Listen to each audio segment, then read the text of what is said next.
how you doing? Glad you came through.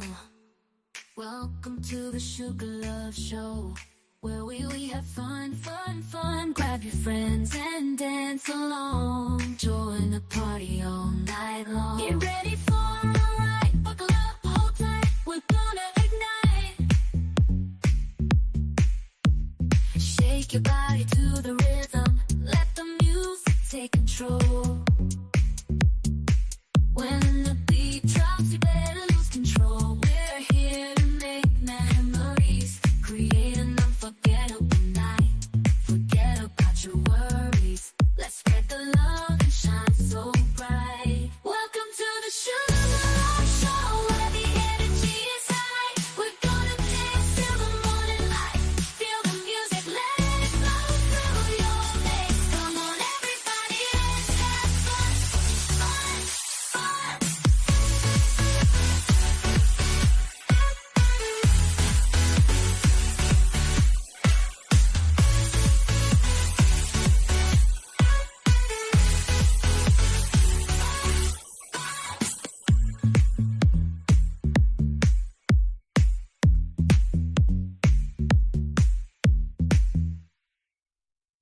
Hey y'all, how you doing? Glad you came through. Welcome to the Sugar Love Show, where we have fun, fun, fun. Grab your friends and dance along. Join the party all night long. Get ready for a ride, buckle up, hold tight. We're gonna ignite.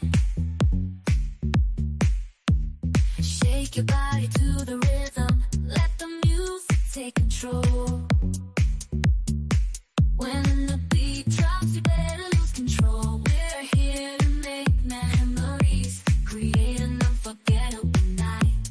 Forget about your worries. Let's spread the love and shine so bright. Welcome to the Sugar Love Show, where the energy is high. We're gonna dance till the morning light. Feel the music, let it flow through your veins. Come on, everybody, let's have fun.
wanna be the best in the game, invest in my name, check no restraints, I'm obsessed with the pain. I ingest, I retain, assess and I change, possessed by the thought I'll be free one day from society's restraints. Money, clout and fame, mud, disease, a plague. We all love to hate, have to play the game, have to make a name. All our insecurities are on display. This is war with the enemy, think that it was meant to be. Living in a time where disease is on every screen. I won't let them fester me, I know most are festering. Negativity is a plague for the mentally weak.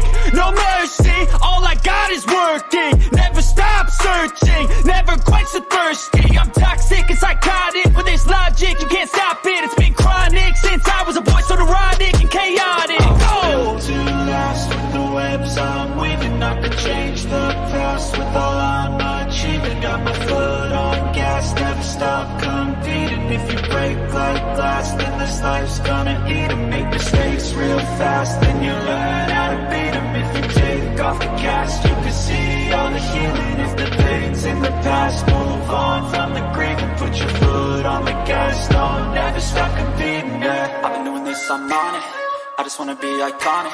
Sipping on a gin and tonic, got me going off when I'm on this topic, yeah. If I ever play, I want it, you know that I'm always honest. Stay away from those who are toxic, keep them out your face, no way, you don't want them, yeah. Don't try to drain my energy, the enemy is everything. It's mentally, unhealthily, spreading like a rare disease. But I won't let it get to me, I don't need your therapy. I can leave a legacy of leading by intensity. Come on, we can fight this, freedom is priceless. Spread just like a virus, living in a crisis. Do you feel courageous? Do you seek greatness? Trust me, you can take it, go on and take your aim, yeah. Built to last with the webs I'm weaving. I could change the past with all I'm achieving. Got my foot on gas, never stop competing. If you break like glass, then this life's gonna eat 'em. Make mistakes real fast, then you learn how to beat 'em. If you take off the gas, you can see all the healing. If the pain's in the past. Hey y'all. Hey y'all. Hey y'all. How you doing out there? Let's see. Hey, Boss Jackie. Hey. What's up, Lakeisha? Hey, Chance. Hey, Spicy Baby. I said, Johnny, be good. Hey, Larry. Hey, Larry. And anybody that's watching. Now, you guys know, right? I'm going to bring receipts, right? I'll bring as much as receipts that I can. That I'm going to bring enough that's not going to tear me up copyright strike wise, all right? Sometimes if we sit back and learn from one another, right, we can put stuff together and get much further, right?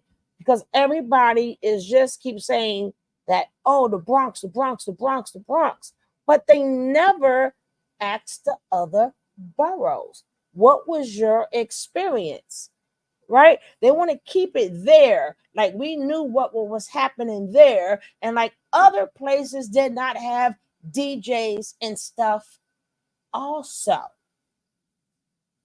right? So this is why I say we cannot argue your experience or what you think you know. It's okay. But if somebody's giving you a live footage of how different things were back then, right? How different things was. Just like when you go, that's like California is a big state. So when you say California to some people, they just think of California. They don't realize how big California is and how many different sections are in California, right? So when you got somebody's, we will assume when we hear the word California, everybody's doing the same exact thing in California. But absolutely, that's incorrect, right? That would be incorrect. because it's a whole entire state and it's one of the biggest states. So you can say Compton, Compton, Compton, Compton, Compton all you want. I'm just giving an example. That doesn't mean what was going on in Compton was going on in LBC, right? That doesn't mean that wasn't going on in pick any other name. I got a lot of names in California, but I'm just using it as an example, right?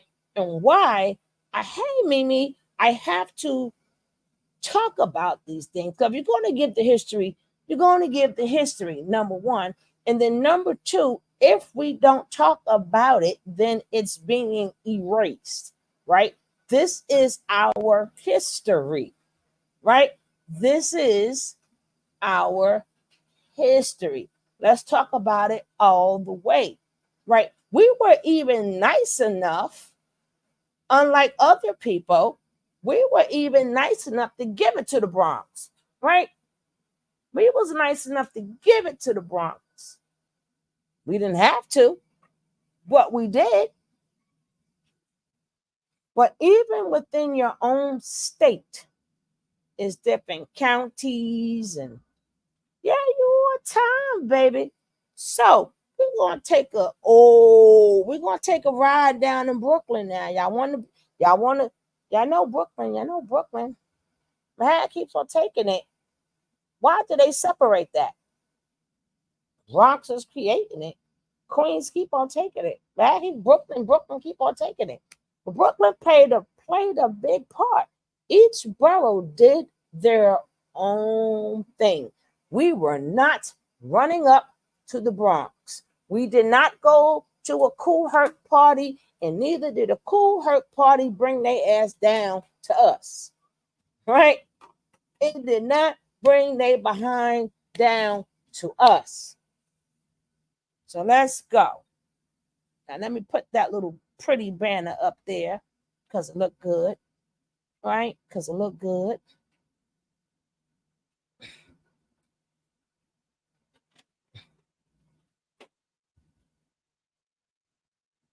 Bam.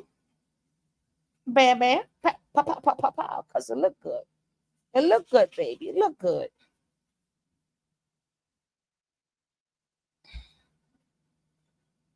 I'm going to be skipping through some of this, right?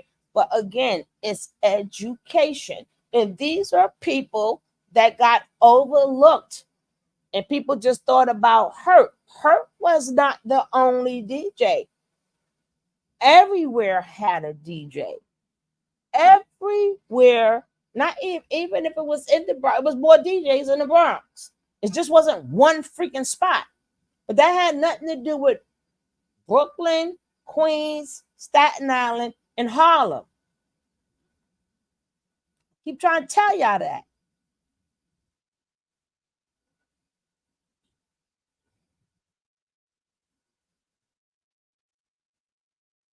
So I'm gonna see if I can find. I will get y'all some more, right? But we are going to start with an old forgotten DJ called Grandmaster Flowers, right? This is good for you to know because again, this is your history too. This will be you guys' hip hop history. If we don't talk about it, they're taking it from us. You're taking it from us. Your beef with the hip hop, keep that shit in the Bronx. That wasn't happening the other places. But you will not rewrite history. 20 years from now, right? We would like to see the creation of hip hop come from the Black Americans, which we really don't have to prove because the proof is already in the pudding. But being that they're bringing it, they're letting us know that they're changing history right now.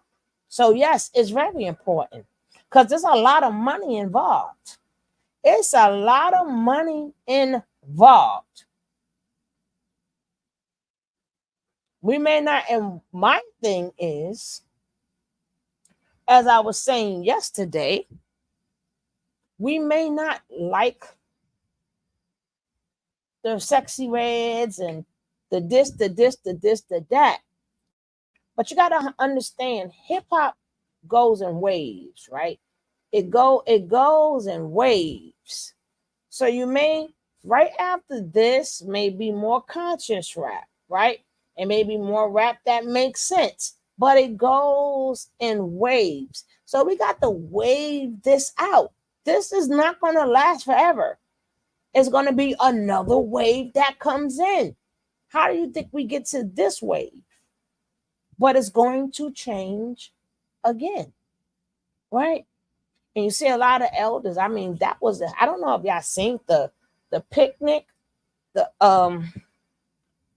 one with the roots. My goodness, that picnic was phenomenal. They had the whole native tongues up on there. Phenomenal. It was really good. Well, let's talk about, we hear about Cool Herc, but let's hear about Grandmaster Flowers. I got some interviews that's coming, right? Some of them I didn't see. I like to be just as surprised as y'all, right? And we want to see if, what we're saying matches up, right? So let's go.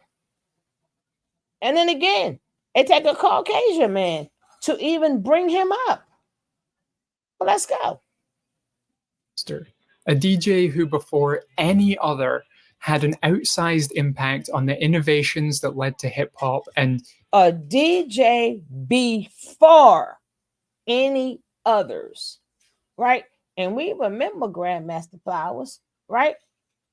See, got the little 2 turntables and stuff. Herc wasn't the first one that used 2 turntables. It was the reason why people had 2 turntables, right? To keep the fucking record going. But let's go. DJing at large. So why is he often left as a footnote? Well, for one, he wasn't from Manhattan or the Bronx. He was from Brooklyn. For 2, he was past his peak popularity by the mid-70s. And for 3, he tragically passed away in 92. So he can't even defend his own legacy. This is the story of the late, the great Grandmaster Flowers. The music's nice when Flowers is playing here. I'm talking about Flowers, the original Grandmaster Flash. That's where Grandmaster Flash got his Grandmaster from. Jonathan Flowers hailed from the... You heard that? The original Grandmaster. The original. Who Grandmaster Flash got his name from. A guy from Brooklyn. But y'all want to argue with me. Trying to tell me. Like I'm not going to slap you in the head with all types of receipts.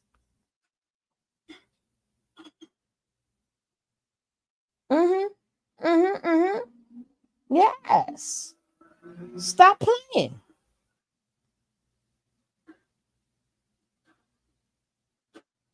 Farragut houses in Brooklyn, and his name first appeared in graffiti tags around the mid-60s, often as Flowers and Dice.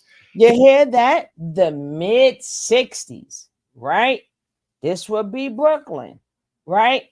What do you see that's written on the wall? We always written on the damn walls from the 60s. You do see the tagging on the walls.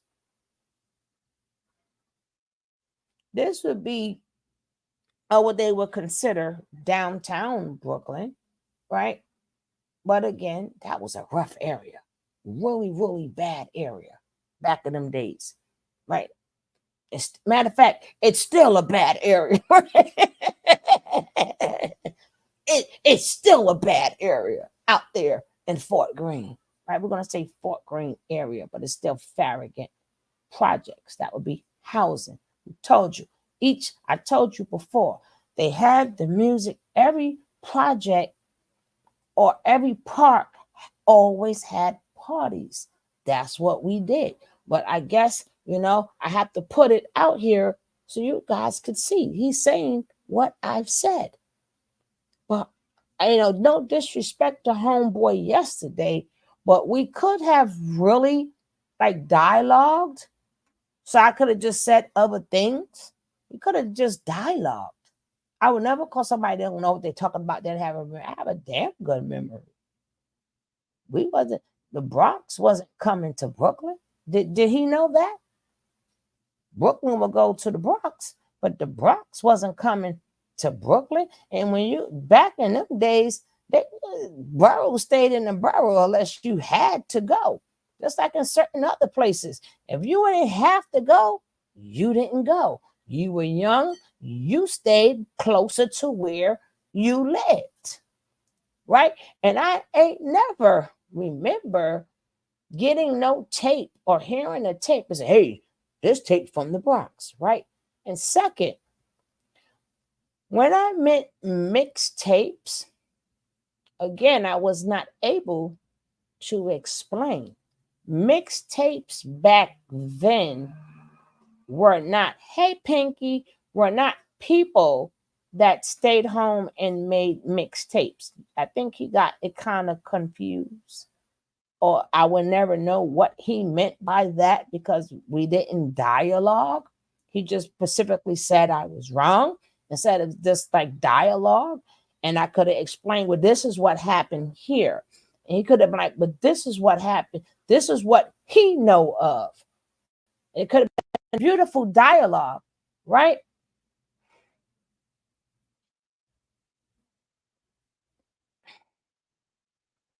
But mixtapes meant that you had your little radio, and while somebody was performing live, you pressed record. That was the way you got it, because sometimes it was on the spot. And just in case they didn't remember the performance or they wanted to sell the performance. So it wasn't even called a mixtape. You just had a tape of somebody.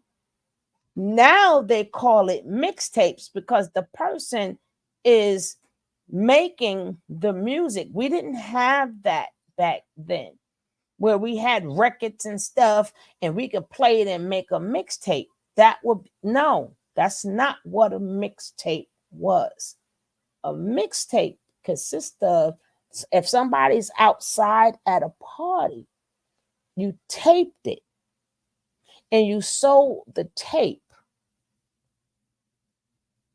Because again, hip hop wasn't a thing where it was making the radios or whatever.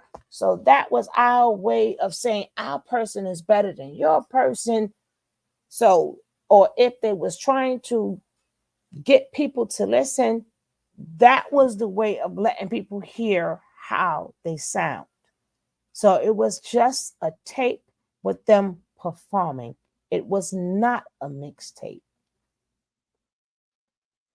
There wasn't other records on there that made this particular mixtape. No, y'all confusing the 70s and 80s with the 90s. That's a different time frame, a different time period, and different equipment. We didn't have that equipment. We had an old beat down tape and somebody taped it. All right, now let's go. His debut as a DJ might have come around the same time, but our first documented evidence is later into the 60s when we see the DJ Grandmaster Flowers in full effect. This was an interesting time in the development of DJing, as venues often weren't built out with their own sound systems yet. So the importance of a DJ was half on his skill and his record collection and half on his sound system. And actually, I'm going to dive deeper into the development of modern DJing, so subscribe so you don't miss that. Anyway, Flowers came about at a time when DJing really was still in its infancy as an art, and he was a pioneer on the wave of a lot of innovations. He was one of that first wave of mobile DJs in the 60s as venues looked to transition to DJs from using live bands. Both Flowers and King Charles looked to be on the crest of that first wave. He even became the opening DJ for James Brown's Yankee Stadium show in 1968. And then at the end of the 60s, My. He even DJ'd for James Brown. And then nobody even talk about the DJ battles back, the borough battles. Like, God, it's like so much stuff is taken out. So much stuff is taken out. Yeah, because you get a tape and you hearing the old, baby, now this is what happened on a regular, everyday basis. This was our life. This was on the street. This was our life. Had nothing to do with corporations, things being played on the radio, and it had nothing to do with that. That's just what we did. And remember, we in the 60s, and at that point, I ain't even born yet, right? I ain't born yet. But I had siblings and uncles that were born, right? So they used to go out. By the time we get here, he was talked about already, right? And then he was still around when I was born. So we don't know nothing about Kool Herc. We don't know. And then who did Kool Herc battle? You don't know even whom the man battled. All we knew is he had a party and he was scratching. The next thing, but again, we gave it to the Bronx. We gave it to them. We didn't even argue. But when you try to take it away from us and say other people had something to do with it, now the other boroughs have to step up, because each borough had a different set of people in it. That's why when you would hear Buster, he talk about the West Indians. When you hear the Bronx, you hear them talk about this one.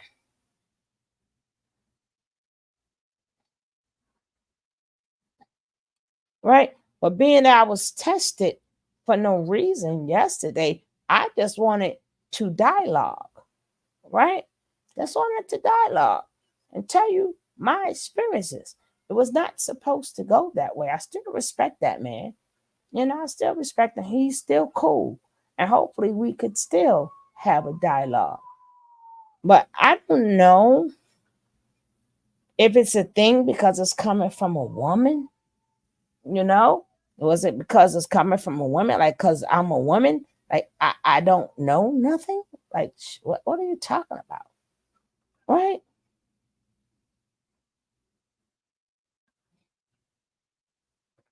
But we always had DJs. We had no money. We had no money. We couldn't get into no clubs. They bought the fucking speakers outside. So technically, it was a lot of DJs. It was a lot of DJs. Everywhere had a DJ, because that's what they did in the poor areas. They bought the music outside, right? You know how many guys back in the days were called DJ? Do you have any idea how many guys back in the days were called DJ? Because they was our neighborhood DJ. Even though they didn't have all the skills, but they had the skills. I don't care what neighborhood you went into, every neighborhood had a DJ. And then you had the block parties that bought out DJs. They played different type of music. I think Brooklyn was not all the way into the break beats, but they still did things their own way. But people don't understand how many people we call DJ. Yo, you DJ. Yo, what up, DJ? What up, DJ? That meant you was a neighborhood DJ. And it was out there every single day. Because it wasn't corporation. It was just a way of passing time. I guess I could say passing time. We didn't have nothing else. We didn't have no programs. We didn't have summer camps. All we had was poverty. Things were going on in different places. So that was the one thing that we can do, was play music, and everybody couldn't enjoy it. They brought it outside. Like I said, they had the elders playing their spades. You had this one listening to the music. At some point in time, the parents would play they would play the parents' music. Then the parents went on and did what they was doing, and they started cutting it up. But it was like a family thing. But everybody had a DJ, right? Nobody expected for somebody to pick up on what we were doing, right? So this right here would sort of kind of help you with the DJ element. Kool Herc was not the first DJ. Absolutely incorrect. But they don't want to tell you that. Right? I ain't gonna keep arguing back and forth with these people. I'm not gonna keep arguing back and forth with these historians who read books and hear the word Bronx. Like the other 4 boroughs did not exist. Like Brooklyn didn't exist, Queens didn't exist, Staten Island didn't exist, Manhattan or up Harlem did not exist. Everything didn't just happen in no damn Bronx. Shit, we all had fun everywhere. Well, let's carry on. Like I said, we could dialogue all day. Whatever I'm missing, you input. Whatever you missing, I input. It's our childhood history. It's what we did in our childhood. How the freak could anyone be wrong if it's their childhood? You cannot be wrong with your child. You can add, but you can't tell me it didn't happen. Right? And again, if we don't start talking 20 years from now, when you read your history books, our ass is going to be out. Every music we talk about is taken. So this is where the other boroughs have to speak up. But again, we all voted. I don't know about this vote. I don't know how this vote was done, but we said, okay, we give it to Kool Herc. And Busta Rhymes, you from Brooklyn. You wasn't born, but you were still alive when DJ Flowers was out. He wasn't playing no damn Jamaican music.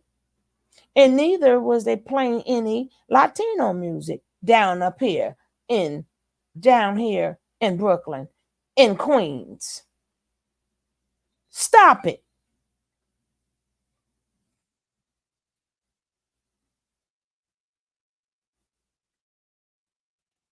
In 1968.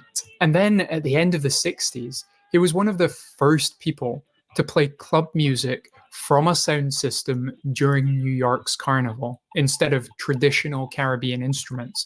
Both Flowers and Starlight Disco played carnival, and in this way brought the West Indian and African communities together and kind of paved the way for the more modern New York carnival style. He went up against these West Indians. They was called Starlight Disco, I think. Starlight Disco, and then they had the parade going on, and Flowers just plugged his stuff up and started playing, and he tore the whole crowd up. Everybody that was American came over to his side of the park, and that's when I knew he was a tremendous dude. You know, around this time, there are a lot of debates about who did what first, but we can confidently say Flowers was at least the first DJ many people saw who used 2 turntables as part of his set.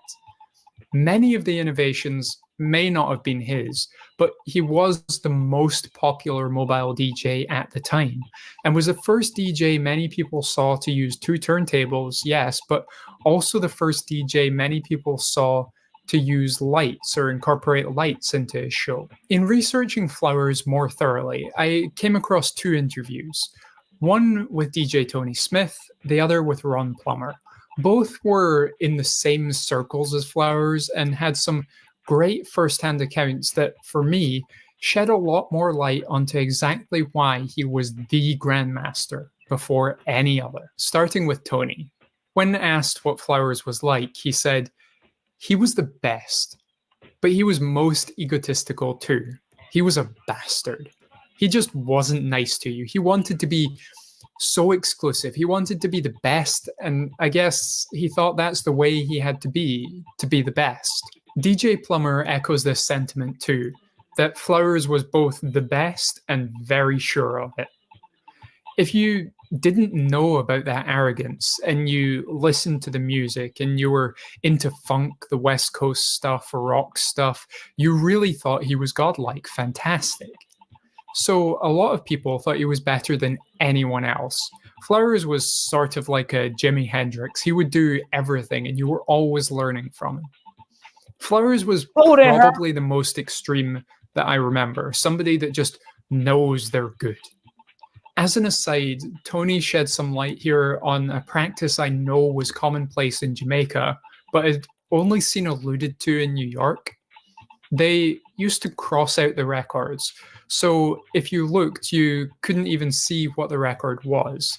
I started doing that, especially exclusive records that you knew people were going to come up. Maboya and Smith Brothers were definitely more friendly. Flowers had the best music though. He really had a great sound system. The technique wasn't as effective as it had been for Cox and Dodd and his downbeat system in Jamaica, as by the 70s you couldn't really keep a record secret for several years, but they were doing everything they could. Okay, so Flowers was one of the first DJs to play outdoor jams. He had one of the first great sound systems. He pioneered mobile DJing as an art form. He used 2 turntables earlier than some of his peers. He was the first DJ to play New York Carnival. He was the first DJ to support James Brown. It's a long, long list of accolades. So why don't we talk about him more? With a lot of these early proponents, we rely on first-hand accounts. For DJs like Kool Herc or Grandmaster Flash, we often rely on their own retelling of the story. That's not something we can do with Flowers, as he passed in 92. His legacy has to be carried forward by those who are left behind, and often the interesting story is being told about those who came up behind him, who built on his work. But why doesn't he pop up more into the 70s?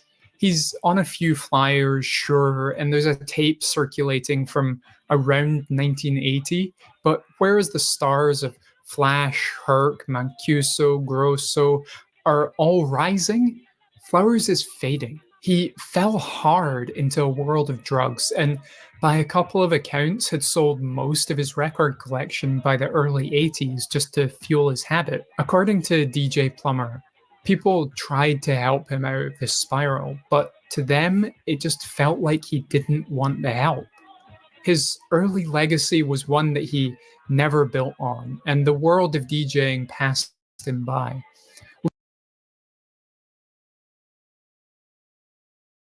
Now, with all that being said, because in the 60s and early 70s, they did not see hip hop going anywhere, right? So after you're so young and you're rocking these parties and you don't have anything else going for you, you kind of fall in a depression because it's like, what do I do now?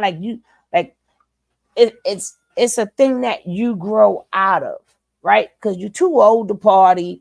You ain't mixing no more. And they had no idea what was going to come next because the parties was just about the parties and DJ and the party. And that's why Biggie go and party and bullshit and party and bull crap.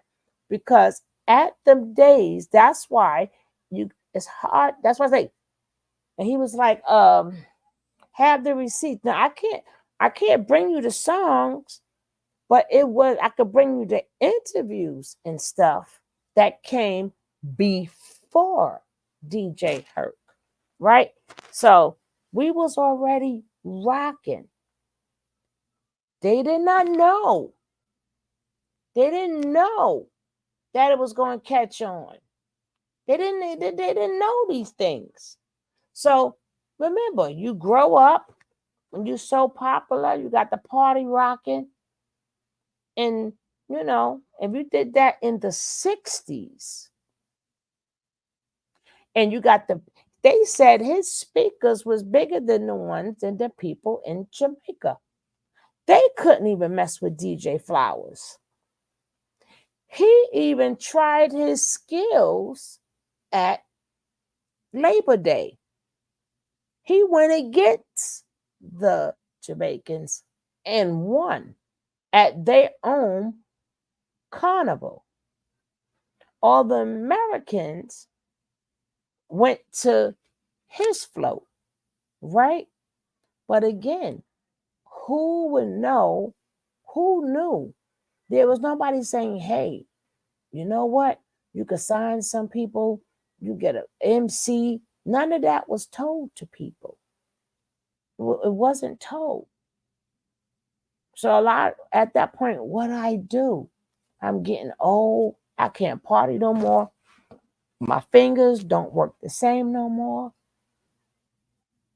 You know, there's nobody coming for me for a record contract because it didn't exist. A lot of things did not exist. It went from what we did was from fun as kids. Now them kids grew up and it's like, what do I do?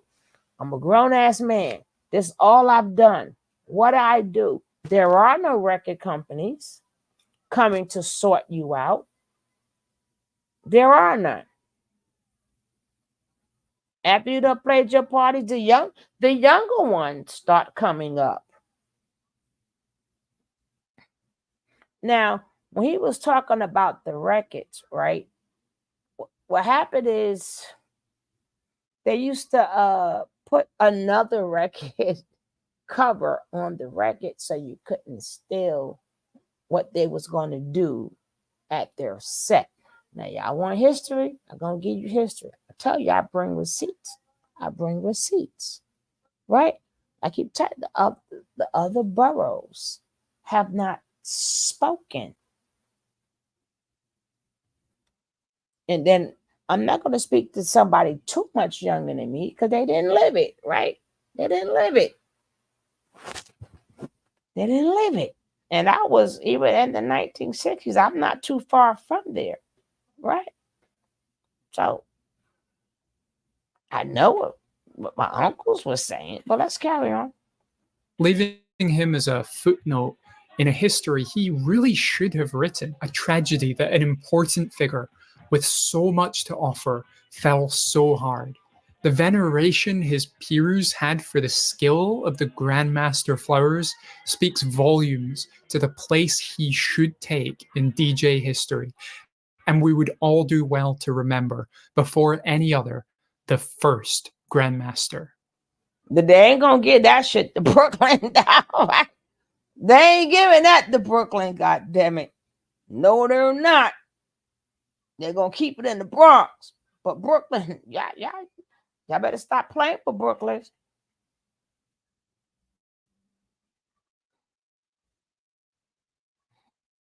It is though hip-hop began in the Bronx. It did not begin in the Bronx. You know what I'm saying? Wasn't nobody doing nothing in the Bronx. Those niggas didn't really even have sound systems. They had the piece together shit that I was talking about. As the 1960s comes to a close. Hey, my old stomping ground. Ooh. Hip-hop began in the Bronx. Those niggas didn't really even have sound systems. They had the piece together shit that I was talking Oh my God, memories. It did not begin in the Bronx. Memories. Bronx was like out of reach. You know what I'm saying? Wasn't nobody doing nothing in the Bronx. Those niggas didn't really even have sound systems. Hip-hop began. You hear that? None of that looks the same anymore, right? None of that looks the same. They ain't even have sound systems the way we did. See, y'all, oh damn, Conway, shit. I ain't seen none of them stores forever. I'm glad I'm playing this. Bringing me back memories. That was my spots, boy. Now it looks like Manhattan. Right? They don't want to tell you hip hop really started in Brooklyn. That's why they don't want to talk to me. They don't want to talk to me. Crazy Legs and them, they don't want to talk to us Brooklyn people. They don't want to talk to us. But we let them have it and shit. Because we knew we was going to take back over. We knew we was going to take back over. That's what Brooklyn do. That's what we do. It don't matter where you was born. The hell it don't. Oh, yes, it do. We wasn't going up there. Well, I gotta go back and cry. My childhood. Look at my childhood. Oh my God. Well, let's go. Those niggas didn't really even have sound systems. Hip hop. Yeah. So, hip hop. Those niggas didn't really even have sound systems. Hip hop. Hip hop. Yeah. The Browns. It did not begin in the Browns. Hip hop. Yeah. Those niggas didn't really even have sound systems. Oh my God. I am old. Thank you very much.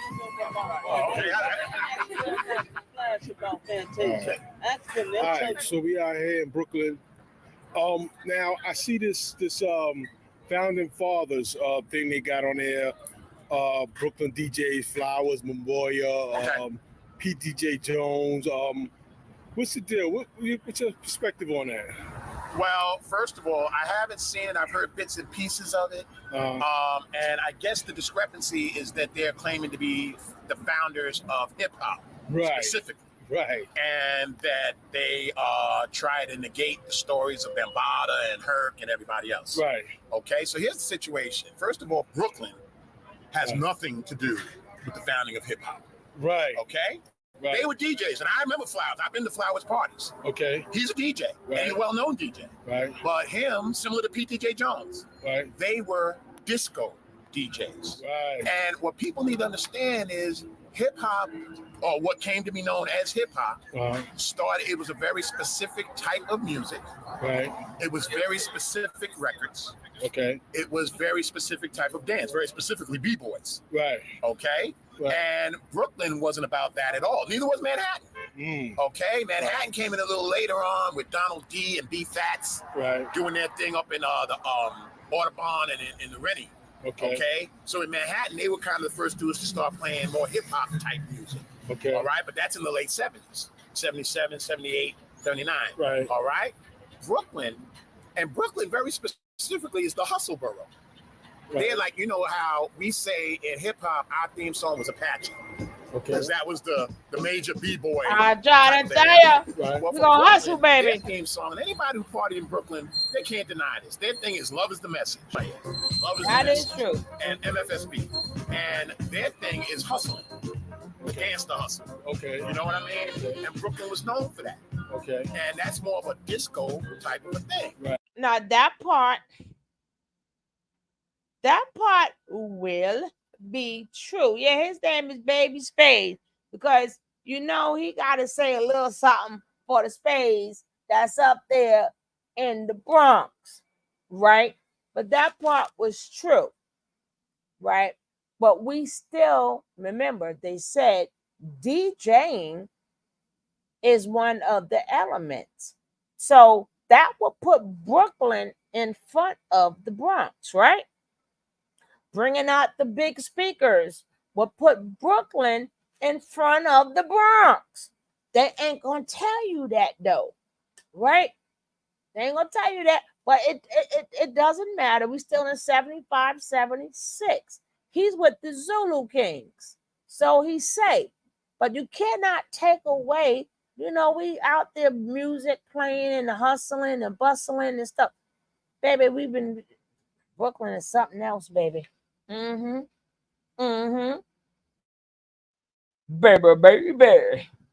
Now, if it gets to musical stuff, I don't need the copyright. I don't even need these copyright strikes. Please don't copyright strike us, sister. But, you know, we'll talk about history. Let's talk about history all the way.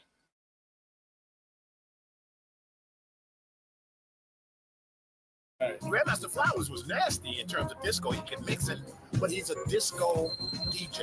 Right. All right. Later on, he may have started playing some hip hop stuff. And in fact, my man, kid named Aaron Reimer, okay, what is called Aaron the Baron. Okay. He became the MC for Grandmaster Flowers. Okay. And that's in the late 70s. And Aaron is from the Bronx.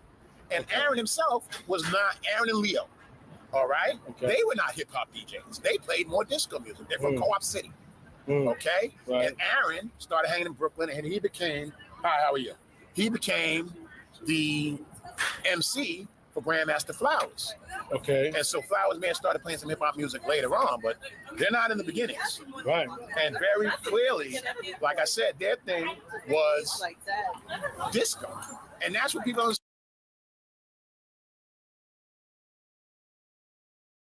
We was not playing just no damn disco, because the part you're forgetting, my brother, of course you with the Zulu Kings and shit, the part you forgetting is our parents had records, right? And we went and took our parents' records, and that was what, like, to impeach the president, and that also consists of James Brown. And we had them break beats too. I wasn't doing no goddamn disco back then. Okay. It was not. But again, Brooklyn is still mentioned, but he got to swing it for the Bronx. But we're going to swing it back. We wasn't out there doing no goddamn, I don't remember doing no damn hustle, trying to make it just about disco. But Grandmaster Flowers, it's still the first DJ, right? He's the first one not first DJ. Everybody had a DJ in that part of town, but he's the first one with the big speakers that's out there, right? Let's go.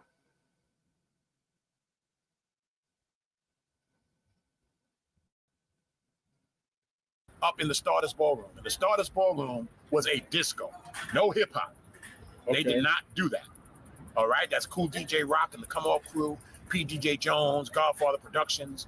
These were older people, and they were not into hip hop. They did not like our music. They did not like us dancing, because mostly sneaker cats. You know what I mean? So they weren't into any of that. So you saying they rejected the b-boys? They rejected us. They were not into that at all. That includes Pete. Pete didn't start really playing b-boy music till like 79, 80. Right. So later on they got into hip hop. Later on they got into hip hop, but they were not in that. Now, okay. I will have to agree with that part. What's up, Jay Beezy? I will agree with some of that, right? Brooklyn, we wasn't spinning around our heads. We was already dancing, right? So at that point, it really even wasn't called hip hop. It was only break beats. He making it seem like it was hip hop. It wasn't hip hop. It was break beats, right? So we was breaking the beat with the good times. It wasn't no goddamn disco. Disco was gone. Disco was gone. But far as them saying that dancing was an element, and I said on previous thing, dancing was not an element, because we didn't need it, right? We did not need that element. We were not doing all that extra shit. They may have been doing it in the Bronx, but it's not an element, because we were already dancing. We didn't have to dance like y'all, but we were already dancing.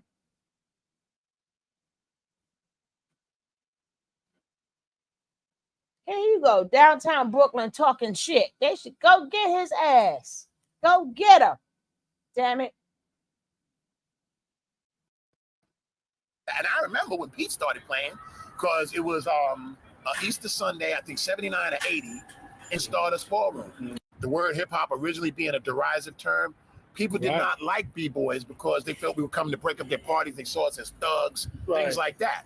You know, I went to parties because I would wear shoes too. You know what I mean? And my friends, I went to. Use a lie. Again, use a lie. Because we didn't need b-boys. Why would we accept something that we don't need. That's the way y'all was dance. We was already dancing like that, right? Most of the dancing, where my Southern folks at?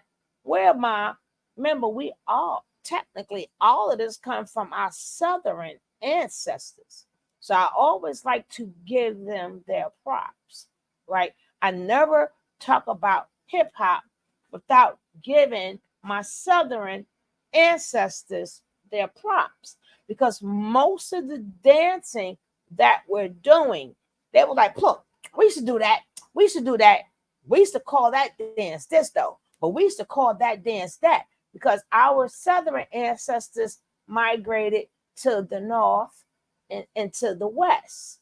They came down north, or they done made their way to the west. So we were already dancing. We were already moving. We didn't have to move, y'all. We didn't have to move like y'all. We was different boroughs doing our own thing. But it doesn't take away Brooklyn started it first. You ain't gonna hear them motherfuckers say that though. Oh no, you ain't gonna bring up them Brooklyn boys. You ain't gonna bring up them Brooklyn boys. And my Queens, because Queens was part of Brooklyn, right? Queens was part of Brooklyn. Not the whole Queen, part of Queens, right? Well, let's finish. Bronx science. So my friends who were not into that, they were into the DJ thing, and I could hustle. You know what I mean? So I would go to those parties, and I'm having shoots, and I'm not b-boying at those particular parties. Okay. But I was very clearly a b-boy. Okay. And like I said, I was with Bambaataa and Flash and Cool Herc parties and all that kind of wonderful stuff. And Mario. Right. You know, like I've always told you, Mario doesn't get the credit he deserves. Right. I've said that on tape. I will always say that. Right. But, you know, all the other discrepancies, you know. Right. I don't want them to try to put Mario And DJ Flowers were out first. But let's carry on. in the same box with PTJ Jones. No. Mario played b-boy music. Right. He played disco stuff too. Right. And when he played disco music too. Right. But, you know, he had Chuck City crew. Right. You know, he had my man like Johnny and all them. They had Right. cats, DJ B, DJ Apple, Sidney B, the Grand Wizard of Sound, Grandmaster Flowers, who had the Grandmaster thing before Flash. Right. And Grandmaster Cass. Right. Grandmaster Flowers, who had the Grandmaster, who put the word Grandmaster on the map. Brooklyn again. Brooklyn did that. Brooklyn was the one that was really into the damn DJing first. That y'all copied our goddamn name. I didn't see that in none of y'all interviews and shit. Y'all want to give props so much. And tell us where the Grandmaster.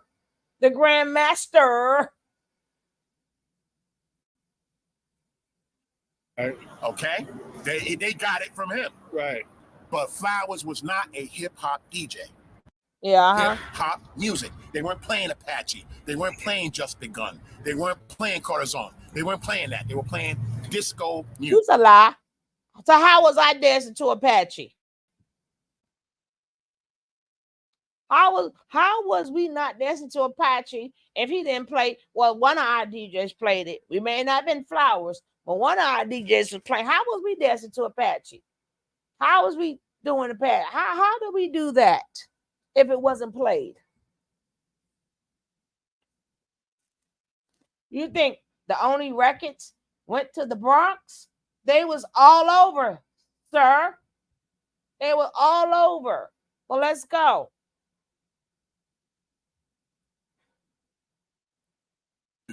And actually rejected it. Yeah, they didn't like it. They didn't want us there. But later on, let me tell you, I remember being at a party and they had a crew from Queens and Brooklyn, they run hand in hand. You're damn And right. they had a crew in Queens, the Disco Twins. Right. Right? They had a crew called Fantasia. Right. New Sounds. Okay. These were crews from Brooklyn and Queens. Right? They played disco music. Fantasia used to play for Central Commercial's parties. Central Commercial became Norman Thomas. The high school. Okay. They played for them. They were their house DJs, like when they had dances. And that's the part that people don't understand. They were against it.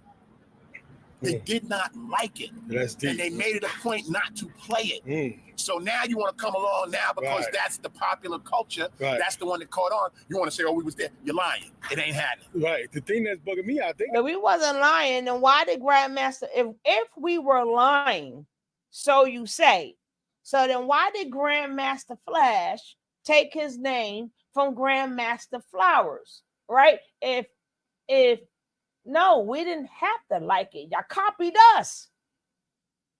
That's where the beef. That's why see. This is what I try to explain to you Southerners and you West Coasterners. When y'all be thinking, oh, New York sitting up there, New York don't want to show. New York ain't show each other love. You see, we beefing right now, right? You see, we beefing right now. So y'all can get some of this beef too. It went with the pack. If you want to be in hip hop, nobody showed each other love. We didn't even show each other love. Y'all talk about New York like we didn't have problems. We had fucking problems too.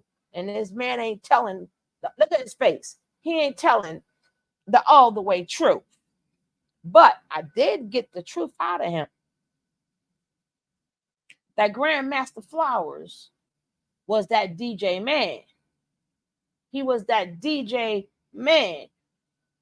So obviously, y'all had to be watching DJ Flowers to take it back to the Bronx.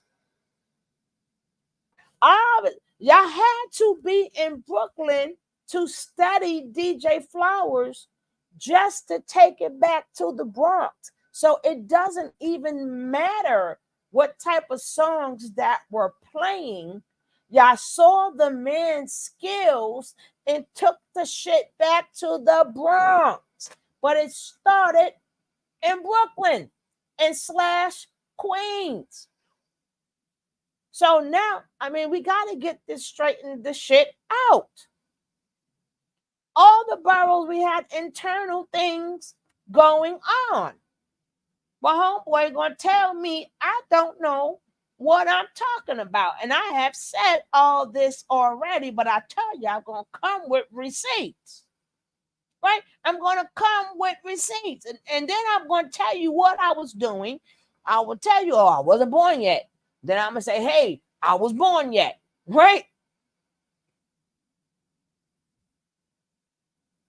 Stop playing with me. And again, why is this important? Because if all the boroughs speak up, then you would see there was no Latina influence in hip hop. You would see, because of the different boroughs, that b-boy shit, if we did, you said out your own mouth, we was already dancing. We already did that. Our grandparents already did that shit. We was already, how the hell you think we was dancing? We wasn't doing the goddamn hustle. That was the older folks doing the hustle. We was breaking it down our own way. Had nothing to do, even though that type of dance still, that type of dance and breaking and stuff like that, that still came from our southern forefathers, right? That didn't even come out of New York. That's how they brought that to New York.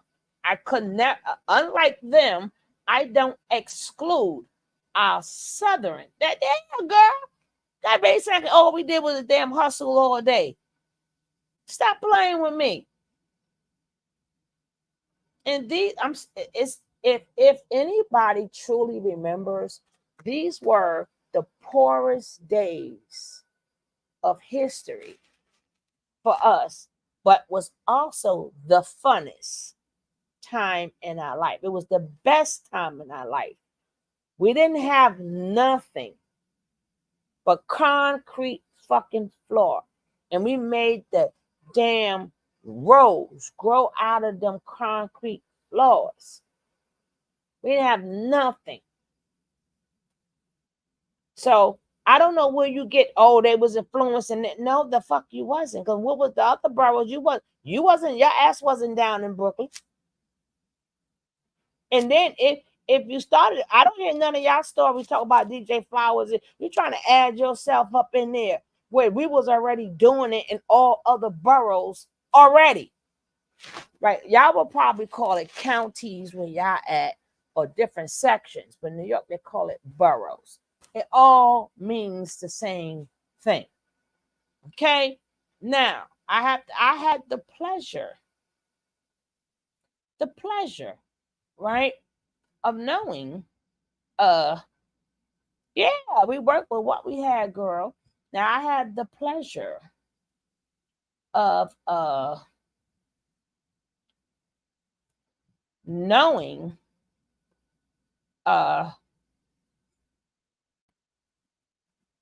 Daddy-O, right? Again, I had the courtesy of knowing him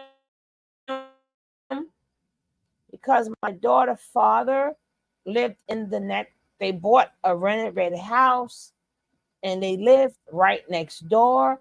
And his house, Daddy-O's house, 2 videos was made at Daddy-O's house. That would be Biggie Small Song.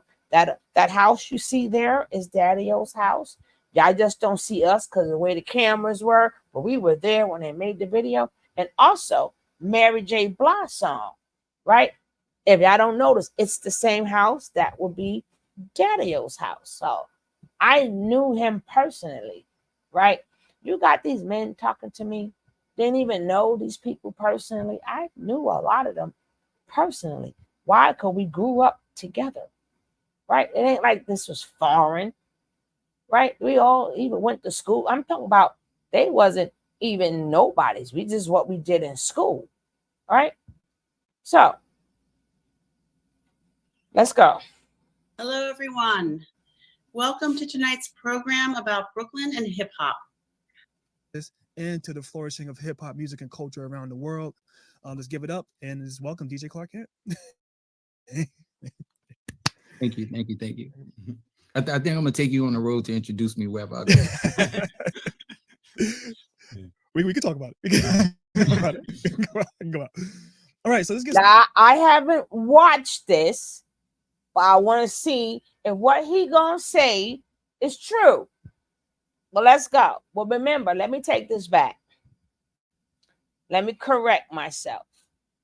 Because you got people who's pushing for the industry and you got people that's really telling their stories. I just want to see if his story match up with mine, right? We have different experiences. It doesn't make them wrong because everybody has a different experience. Me and him did not live on the same block. We may have different experiences. We may have walked different places in Brooklyn and different things were happening. This is just another point of view, right? So I could be like, no, but he could be right. Or I could be like, well, he right, but add this in it too, right? But if if you speaking of it and you doing it towards the industry, then you're going to sort of kind of lie because lies is what goes into the history books, right? Well, let's go.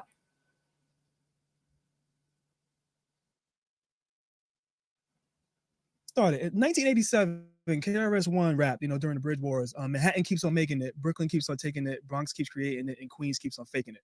From your perspective, how should we understand Brooklyn's place in early hip hop history? Well, the funny part is when he says Brooklyn keeps on taking it, because I'm so Brooklyn, I didn't take it like we were taking anything from anybody else. I just thought he meant like we're a very, very tough borough and we will take whatever from wherever else.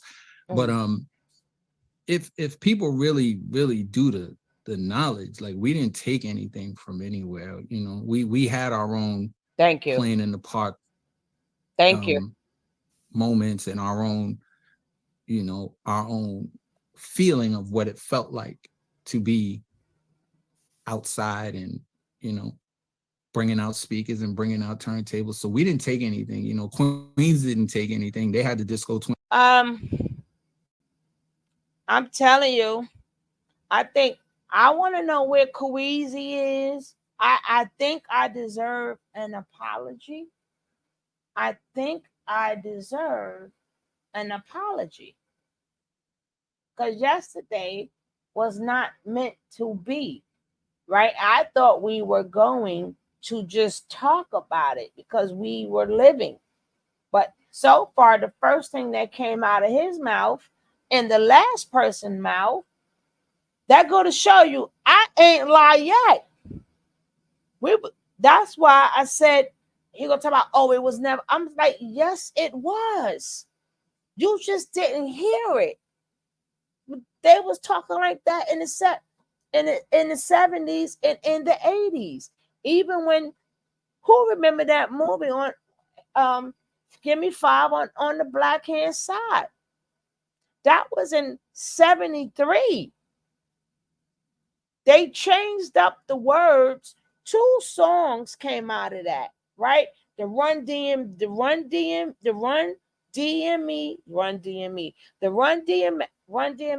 I don't know what the hell. Run DMC.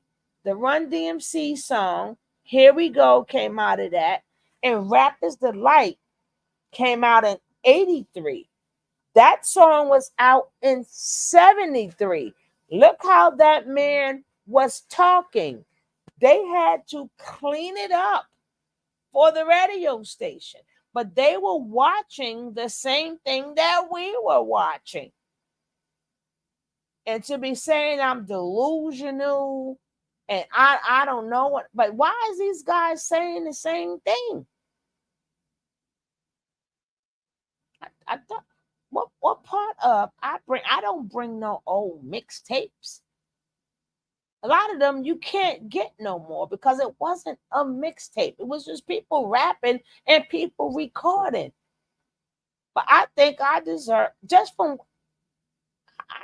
an apology.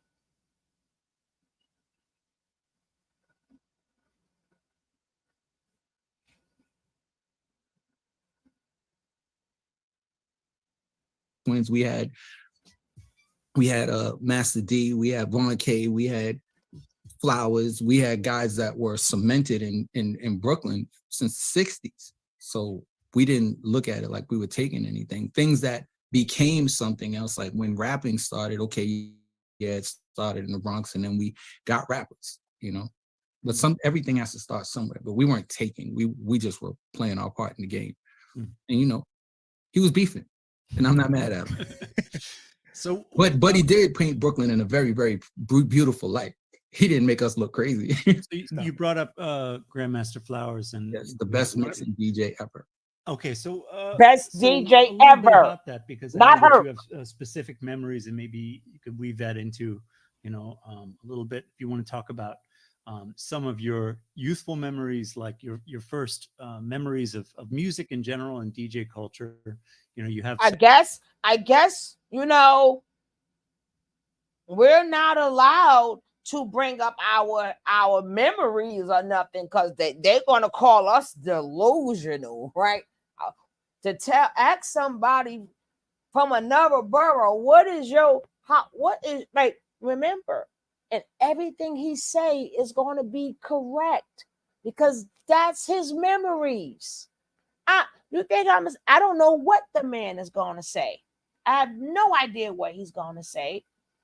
But them and his memories, how you gonna tell me my memories are wrong? And I can't, oh, you don't know who you playing with. You don't know who you talking with. Nigga, I lived it. Not calling him a ninja. Y'all knew I was coming back with receipts, right? Y'all know me already. Y'all knew I was coming back with receipts and more history because you never hear about the history from Brooklyn and Queens, right? And again, y'all love Nas. Nas is from Nas is born in Brooklyn. KRS-One, the same person who's talking all of that, when hip hop first came out, his ass is in Brooklyn too. How did you forget your own Brooklyn people? Now, Nas, at a young age, moved to Queens. But he's still from Brooklyn. But again, Brooklyn and Queens went hand in hand. So we ain't even mad at Nas. You can represent Queens. We already know Brooklyn and Queens go hand in hand because before the division started, before they put that little line there and separated us, a lot of Queens were part of Brooklyn, but they cut Brooklyn down and gave some extra to Queens. But when that early hit Ninja, you were in Brooklyn right along with the rest of us. So if he's talking to his mother who lives in Brooklyn, his first history would be Brooklyn stories until he gets to Queens, right? His family is in Brooklyn. So as they're telling their stories, it won't be Queen stories. It would be Brooklyn stories until Nas' father moved them to Queens. Girl, I was heated. Because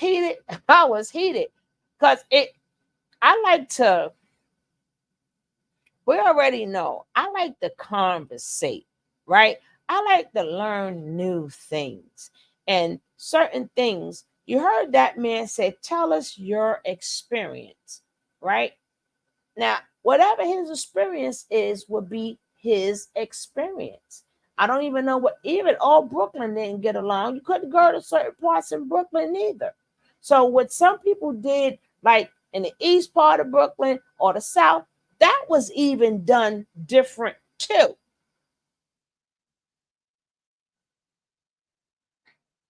Like my part was more gutter.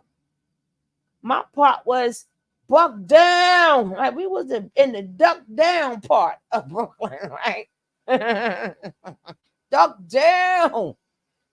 The majority of Brooklyn was duck down, but you did have parts of the Brooklyn that that you had like majority, like maybe like Italians. You had like Bay Ridge and stuff like that were not like black nor Hispanic. They were mainly like Italians and stuff like that. So you did have the good parts, but we wasn't allowed to go there. You know what I'm saying? We might not make it home, right? We might not make it home.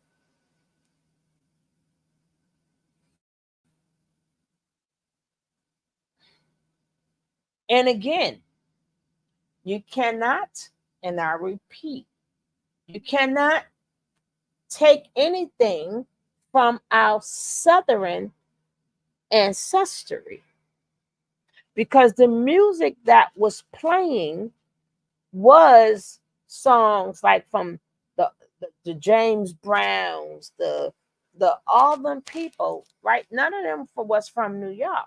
None of them. So our parents was already playing the song. They were already doing dances that fit the songs that they were playing. So we was dancing too. And then we put new names on it, or as we're dancing, they said, hey, we was doing that dance already, but it was called this. We did not wait for no fucking crazy legs to show us how to dance. Our southern folks was already doing that. We was already seeing that in movies. We were seeing that on the street, right? We did that for each other. We did that for each other. And I would never, ever do a video about hip hop without mentioning down south, right? They're talking about them Bama brothers. Nah, Ninja.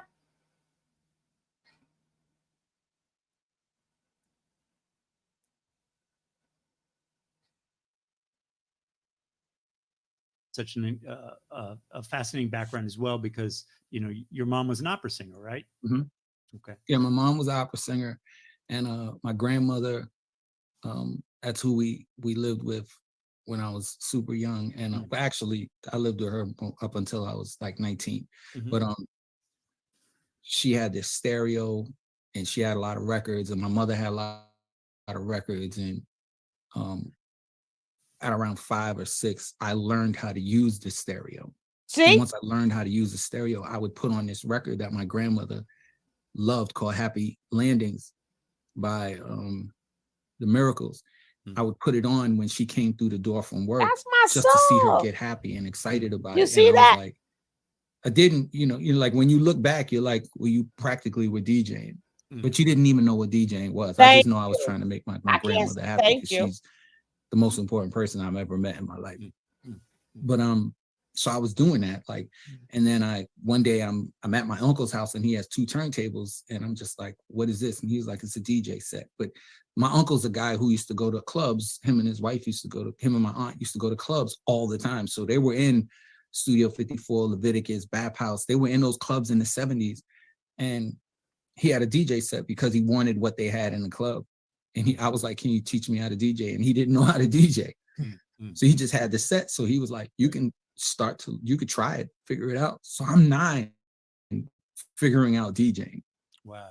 And then I figured it out, so I figured it out at 9. By 10, I'm really trying to tell everybody that I could DJ. People aren't paying attention. I'm getting laughed at because when you're trying to do something that grown men do and you're a kid, it doesn't actually make sense to many people. But by the time I was 11, about to turn 12, that summer, I went to Lincoln Terrace Park where I knew Flowers was DJing that day. And that'd be down the block from Pete me. DJ Jones was also there.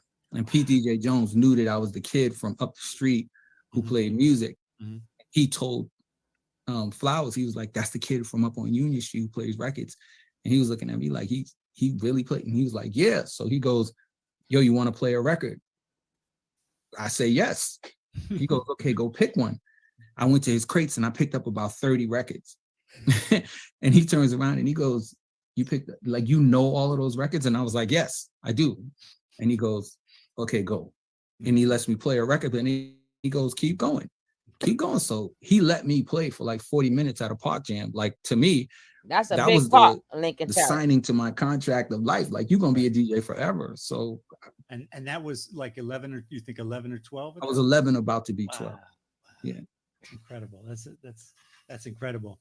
And Flowers, you've mentioned this before, that Flowers is just one of the best you've ever seen, or the best you've ever seen. I mean, Flowers, to me, Grandmaster Flowers, actually, who's the first person with the name Grandmaster. Duh. Yeah, he was the best mixing DJ, like, to date that I've ever heard. Wow. Yeah. I give him that, and I give Larry Levan the best party DJ, or best club DJ I've ever heard was Larry Levan. Yeah. Wow. So the Paradise Garage. Yeah. That era, yeah. Yeah, it's interesting too, because when you think about Levan and you think about Heartbeat and how Heartbeat extended into so many different hip hop versions, and Right. instantly became a break and everything. Yeah. Patrick, I think this next one. Would you move? Yeah, so to keep going with this Move, era, Carter. so you're getting started on the turntables Go. from the whole culture around you. When did you recognize something culturally was changing, or something was emerging in Brooklyn that would eventually be called hip hop in the early 80s? When it became more and more park jams. Park And then jams. the mic got open. When the mic got open and people were just saying things, but then all of a sudden they were saying things that started to rhyme, and then they started saying things that had a rhythm. I guess the rhythm and the poetry, rap, R-A-P, rhythm and poetry started to happen. And yes, you knew it started somewhere else, and you heard of the Hercs. Like my uncle was a friend. All right, now y'all know what rap means. Write that down in your book. Rap means rhythm and poetry. Now that I think about it, R&B, rhythm and blues, rhythm and poetry. Write that down in your book. So when they ask you what is rap, you can say rhythm and poetry. Okay? All right. In the Kool Herc back in the days. And so like that, I met him when I was 10 or 11, but it didn't connect that I was going to do this 1-2 thing. Yeah, like you started to hear things be a little different, and then you recognize that the way you're playing the records became different, and you're not just playing records to play them. Now you're playing records looking for the best section of the record, and you're bringing it back and forth, and you're trying to extend what would be called breaks at some point. Yeah. So if you're going to go, like, if you're going to put like a plaque somewhere in Brooklyn, like this is the park, which park would you say was like the spot? Parks or multiple parks? Like, there's a few. Lincoln Terrace, Yeah. Tompkins, Yeah. LG, Yeah. Master D and Von K. They used to destroy LG. There's a park on the corner of Park in Brooklyn Avenue, where the Children's Museum is. That park. My boy who was part of a rap crew, part of a crew called Jam One. He lived across the street from the park, so every time somebody wanted to play there, they damn near used his set every time he was there. Like, his name was JP. He actually turned out to be me and Dana Dane's manager back in the day. But JP was the leader of Jam One. Vandy C used to play there. I played there. I played Wingate Park. I played Boys and Girls. Boys and Girls. We played damn near every park in Brooklyn. Vanderveer.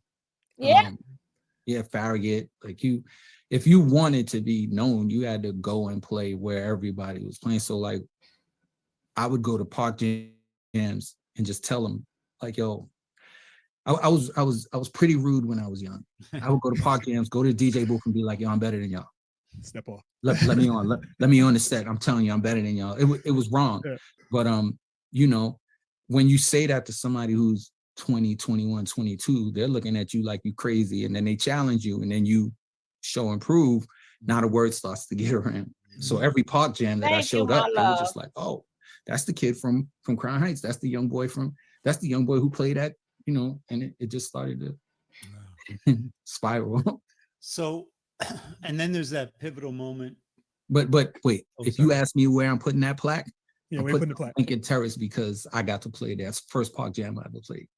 That's I a want big to take part. a moment and talk about like how the relationship with Dana Dane came about and everything. And I know it was a while ago, right? But how that all came about and how that came together, right? Because that's obviously had to be a huge learning experience to be out on the road and everything.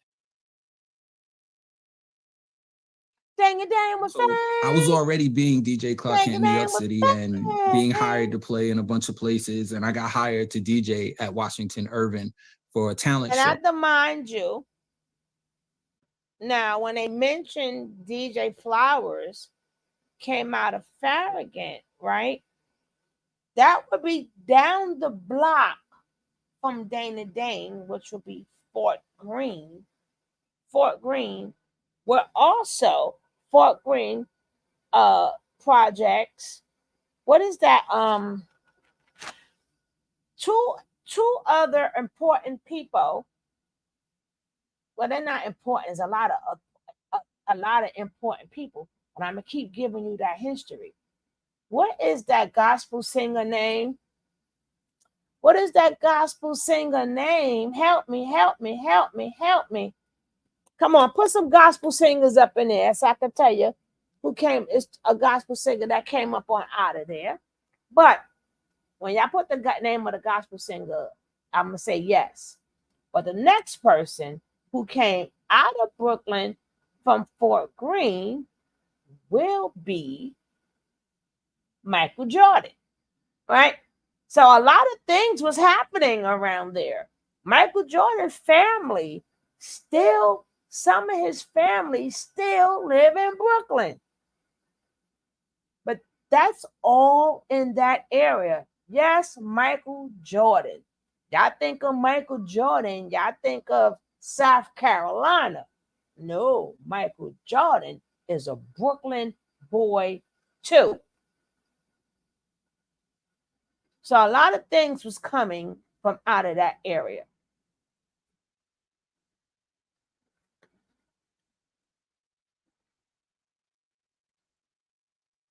right? So Michael Jordan comes from there, Dana Dane, Hezekiah Walker. Y'all slow. I ain't messing with y'all. But Hezekiah Walker also comes out of Fort Greene, which is down the block from Farragut, right? It's all like a block difference. But yes, Hezekiah Walker, Dana Dane, and all Michael Jordan, right? Yes, he's a Brooklynite too. I ain't gonna shit.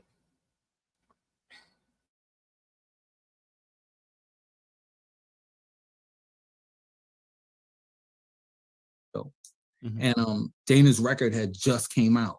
Nightmares had just came out.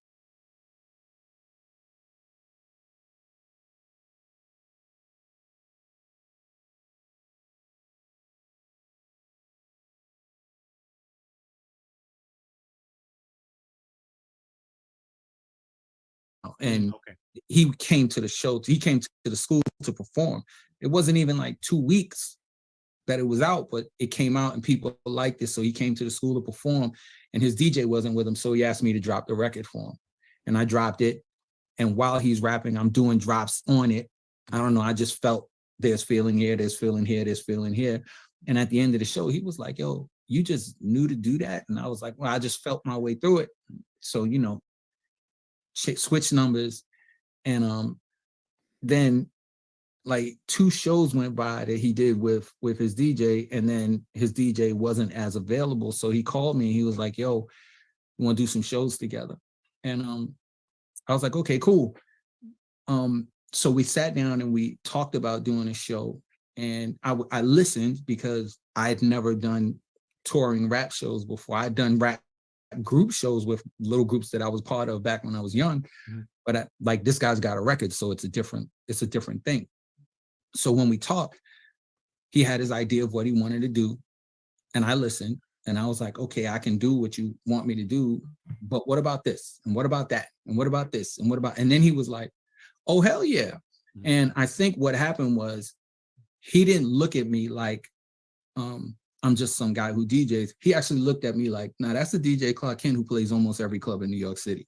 You know what I'm saying? Like, if we get together, it should be a meeting of the minds instead of I'm just paying him to put some records on. And he let it be that. And because it was that, we had really great shows. And yeah, from the first show we did together was at the Rooftop. And he realized that the Rooftop, like, Clark's a little more famous than me in here because I played at the Rooftop. So when we walk in, everybody's going, yo, Clark, yo, Clark, yo, Clark. And Dana's standing next to me, and they're not even like, and he's like, yo, you like famous here? I was like, nah, I play here. Like, I play all the clubs. And so that first night, it was like such a good reaction for him that he was like, yeah, we out of here. And when we went on tour, it was just about having fun and making sure that the crowds were happy. So I'd like to read, if I may, a quick quote from DJ Scratch, who posted this picture. I got you. I got you. So with this picture, there's a lot I would like to, if we could leave this picture up just for a moment, because there's a lot I'd like to, I think we'd like to talk about it. It's a great picture. Says it's one of those.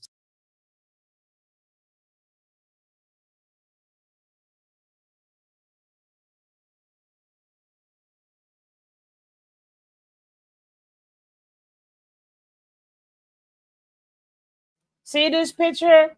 I have no problem with my Latino sisters and brothers, but you don't see, they might be there, but you don't see none of them in the front, right?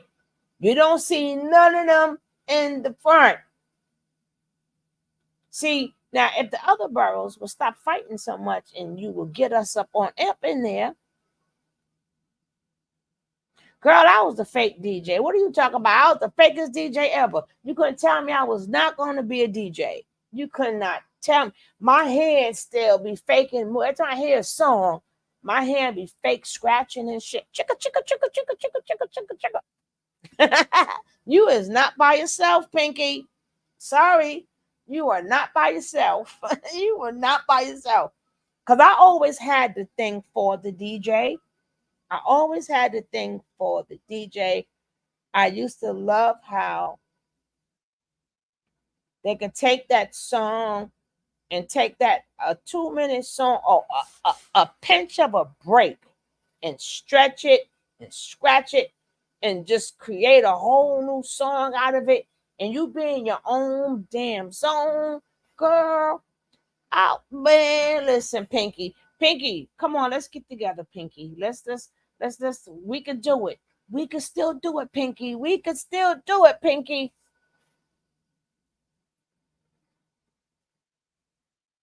Says 1,000 words. But a quick DJ Scratch posted this picture and said, DJ Clark Kent live at Union Square. Red Alert was the main DJ, and he would let Clark party rock and cut shit up at 1:00 in the morning. By 1988, Clark Kent was the undisputed club king of New York. So I guess my question is, first of all, I mean, is it as small and tight and narrow as it looks? It looks like you think so? Really, as a DJ, you got no elbow room at all. Let me look a little harder, boss. Well, let me address that. Yeah, that DJ set was at the side of the stage. Red Alert was in the booth. Oh, okay. So that was put there for performers that were going to perform. So every week at 1:00, he just let me go off. And before I go any further, I literally look at Red Alert as probably one of the most important DJs in my career, because he gave me 1:00 at Union Square, and I used to go off. Like every week, they knew I was gonna go off. Like if you see in the corner behind me is Cutmaster DC, and he would be like, "Why can't I get that spot?" You know, and he gave me that spot, and he didn't feel a ways about it. He just selflessly gave me that 1:00 spot, and I literally became, off of that spot, I became the guy that played every downtown club.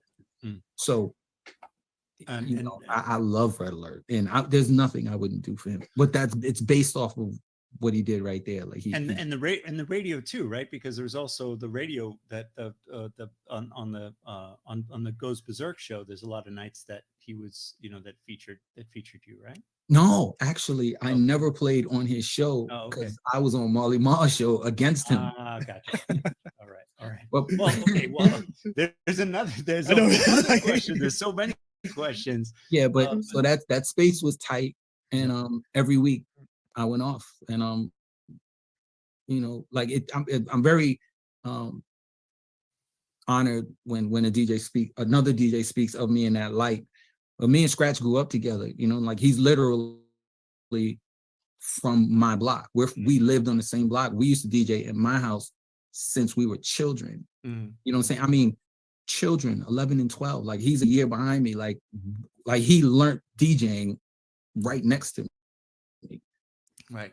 I mean, there's a lot of different things. Obviously, we want to discuss, and there's some things we certainly won't even get to. But the one thing that I was talking about with Patrick is that like when we talk about multi-hyphenates, when somebody says he's a singer, actor, or whatever, when we talk about Clark Kent, you were writer for The Source, you were an A&R, you were a DJ judge, you were doing so many different things. You were club DJ, you were doing so many different things at the same time before we even get to the question of production. And and if you think about the fact that by 1988, the DMC championships, that there was an art to DJing that had developed to the point that people could judge it, right? That to turntablism, I should say, not to DJing, but to turntablism. Actually, it's DJing. Okay, all right. Well, I want to specifically I'm a hip hop DJing. I was trying to say. No, it's DJing. Okay, all right, fair enough. I've never subscribed to being a hip hop DJ. I'm not a hip hop DJ. I'm a DJ. Right. Whatever kind of music I'm playing that night just becomes what I'm playing. But I love music. So I'm gonna play all kinds of music. And if you think of what they consider hip hop, right? 50% of the breaks came from music that had nothing to do with rap. So what are we really talking about? We're just talking about DJing. Okay, all right. That's a good way to think about it. That it's a DJ, that DJing is the core, right? Right. If you can't DJ, like, What do you actually speak about that transition? So you start off as a DJ. By the late 80s, you have the SP 1200s out, the MPC 60s dropping in 1988. You make this transition to production, but what got you started and what made you that first moment you want to make that transition from being a DJ to now producing or beat making and producing records? It's funny because when you're a DJ and you're playing all over the place and you see drum machines come out, you get a drum machine and it doesn't translate until something says, oh, you can do something else here. And I went to a session with Dana when he started his album, and Herbie Lovebug had an SP 1200 there and he was using it. And I was just watching. And one day he goes, yo, if you come earlier than us, you could use the 1200, you could mess with it quick. And I was also friends with Molly. So I would go to Molly's house and watch him. But the first time I got to use the machine was in one of those sessions where I went early, and like right after like 2 or 3 times, whatever money I got, I went and bought an SP 1200. And I wanted to be able to do that and then go back and go, listen. And I did, and it was because of Herbie Lovebug. He let me use that 1200, and Molly used to let us be in the crib, and I would watch him and the way he's thinking creatively. To me, Molly's the father of all rap producers. Molly's the father of all rap producers. Yes, there was a Herbie Lovebug. Yes, there was a whole bunch of other guys at that moment, the Larry Smiths, but when it comes to that rap, that boom bap rap, chopping, Herbie stole that shit.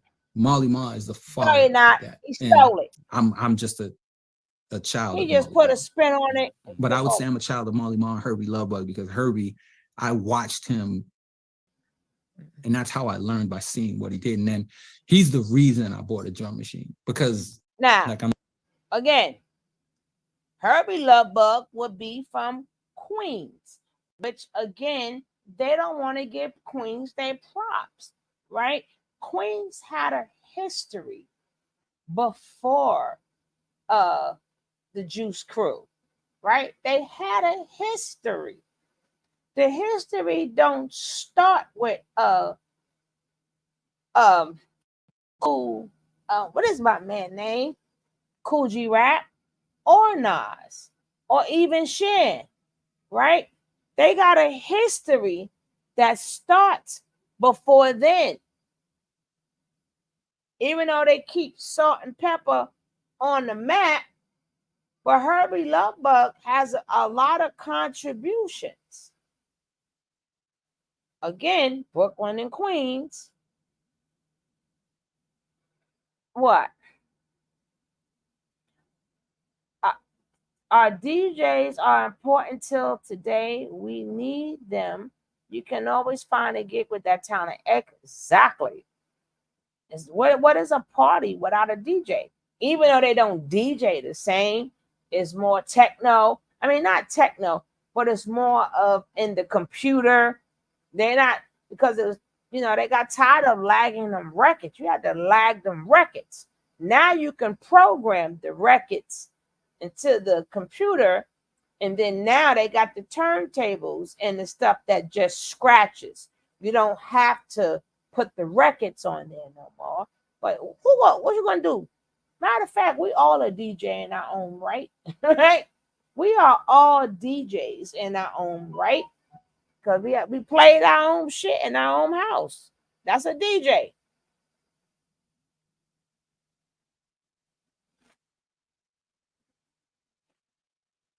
Don't worry, Pinky. We're gonna do it, Pinky. Pinky, I don't know how we're gonna do it, Pinky, but we're gonna do it, Pinky. We're gonna get our dream. We're gonna get that dream to be a DJ. Dag it. Now, I used to know how to make the CDs back in the days, right? And when to make one merge into the other one, so it's not a stop. That I knew how to do. But that wasn't really DJing. But that's when you bought the CD, the CD will flow, right? And you're blending So you had to, that's still part of DJing, because you had to know what song went next to blend in to the next song. Salute to you. Salute to you. Salute to you. Right? So I was able to, I always had an ear for music. And even if I hear music today, I will go, damn, this song should go after that song. This beat go with that beat. I can show you how to do it. Baby, we did that too. On a double deck tape, we did that on a single deck, a double deck. We remember our first tapes came from the radio, J Blaze. Because they used to talk so much on the radio. We used to have to know when to press pause, right? When to press pause. And when he shut it up, whoever was DJing, take the pause button, take the pause button off. And that's how we got our first tapes, right? We wasn't out there, we couldn't afford the records and stuff, right? Definitely got to know how to transition the playlist. Copy and replace. you better ask somebody. But again, DJing started in Brooklyn. But again, we was nice. We didn't argue with the Bronx. We let the Bronx have it. But what you're not going to do is make it seem like that was one of what the Latinos, which I have nothing against the Latinos, but that bullshit only works in the Bronx. That doesn't work in Brooklyn and Queens and Manhattan nor Staten Island. That doesn't work there. We were doing our own thing. Oh, that's right. Salute to the boss. Salute to boss Jackie, right? Salute. We love her. We love her. We wouldn't know what to do without the boss, right? That's right. Salute, CC. And salute you too, my brother. Salute you. Right? But we're going to finish because we got some more to go. Because and I still think I deserve an apology. He ain't going to probably come up here and give me my apology, but I deserve an apology. Right? Gonna talk about, I don't know, what was that crap he was talking? Again, you cannot, again, I don't care how Brooklyn I am or how New York I am. I always still have to give props because we migrated out of down south, right? And even though we changed it up, but the way they talk and what we've seen in the movies, the way they talk, the way they walk, some of the swagger, that's our Southern aunts and uncles and grandparents, right? So we never leave them out. We can't leave out the South, even though the music hip hop wasn't in the South, but it didn't have a name. They were still doing it. I would never leave them out. And you will never hear me speak upon hip hop without talking about the South. Even though we kicked the door down, but we sort of kind of used their influences. Because remember, they moved from the South and migrated to the North and to the West. But you can't not leave them out. Now, this is before that. We're talking about the 70s. We're talking about the 60s. We up to the 60s and 70s right now. Enlightened. We ain't even to Trick Daddy. Trick Daddy, they didn't exist yet. They didn't. I'm talking about their forefathers, right? Their forefathers, right? We still in the 60s. We're in the 60s. I'm gonna be with this Dana guy, so let me see if I can make something for him one day. And I wanted to think too about then at some point we have this great story, if you're willing to share it, talking a little bit about how you and MC Light connected briefly in that moment. Patrick, do you have a picture there? Because I was thinking about that. I mean, it's just such a perfect Brooklyn story because. But anyway, if you wouldn't mind, because I remember asking you before if you were producing people at before Jay-Z, and at first you said no, and then you said wait a minute, and then this is what came up. So I want to be clear. This picture of me and MC Light is not a romantic picture. I did not buy her that rose. We just got, that's my homie right there. And so like I didn't even know she was MCing. Like her name was Lana. She used to be in the club. She used to hang out with a girl named Juliet back in the days. And she was at Union Square one night and she was just like, Clark, I want to make a record. And in my mind, I'm going, your brother is Milk and your other brother is Giz. Why are you asking me this? And it's like they didn't take her seriously. So she just was like, I want to make a record. I want to make a record. And at that time I had a DX drum machine. Like I said, you had drum machines, but you didn't know you could. So I like at 5 o'clock in the morning after Union Square, I took her to my house. It was her and Juliet came to my house. It was 5:30 in the morning. And I made a beat on the DX and she rapped, I Cram to Understand You. Which was her first record. Now I didn't make her first record, but the demo of it was done in my house at 5:30 in the morning. Wow. It was wild. But she's literally like, yeah, she's MC Light to everybody, but she was Lana to me first. We did not even think that she was seriously talking about rapping until she got to my house, and I was like, oh shit, you really rap? Yeah. Well, it's fantastic because then it goes from the demo goes from your house to and then they have the First Priority Records label on St. John's, so it's just like it was a Brooklyn business, and it's so technically, what's your first credit? What's your first placement? My first credit was a remix on a group called Seriously Fine, but the record only went to white label. Mm-hmm. And then maybe weeks behind that was my second credit that actually happened. So I call it my first credit was the remix to Spread My Wings. By True. Yeah. And that went #1. Yeah. That sold a lot of records. Definitely the go-go. There's a little go-go drums, the go-go drum rolls. Yeah, is definitely popping right there. Yeah. And Pat, you want to talk a little bit about the so you get into you're getting your production credit under your belt as you transition into the 1990s, but at some point in the early 90s you also transitioned to the industry and become an A&R. Now talk about that transition. Again, we talk about from DJing to producing, now from producing to being an A&R.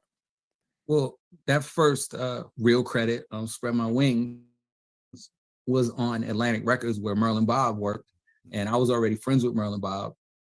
Well, hold on. We're gonna definitely get back to him, DJ Clark Clint. Don't worry, I got you. But I want to get to the next part. Same interview, but the next part, right? Mm-hmm.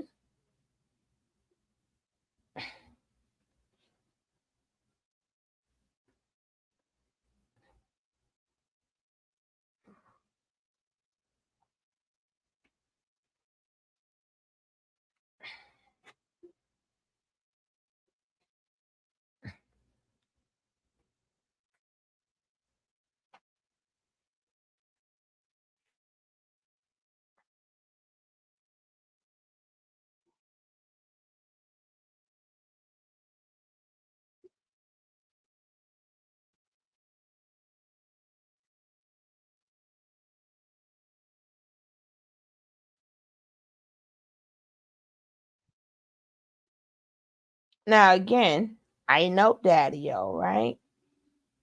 I know that I know Daddy-O. I know his kids and everything, right? And my daughter back in the days, they used to love my daughter, right? Ah, thank you, Mimi. So we want to continue with Daddy-O, who plays a big part in it. Again, everybody, according to where you live, experience is a little different. It's the same, but a little different. And I like the fact that you can hear how we lived. Unlike that man telling me how I did not live, right? Like what I did not hear and how we did not live. And again, I didn't even say where the credit of this song go out. This credit goes out to Center for Brooklyn History. Center for Brooklyn History. The video credit goes out for Center to Brooklyn History. Hip hop years, when local record stores were community fixtures. Now that'll be Giz, who would be MC Light Brother. That'll be Daddy-O, right? That'll be Daddy-O. Now y'all gotta remember, according to whom they're talking to, let's see his stuff change, right? Well, let's go. And local rap hopefuls battled it Told out. you guys, Daddy-O, right here. They did 2 videos in his house, but outside of his house, that'll be the song for Biggie, and that'll be Mary J. song house. If you guys look at, I forgot the 2 songs. It would be the same door. We were right there when they made the video. Next house, but you know the houses is close together. The way they fixed them cameras, you would think no other house was on the block but that one, right?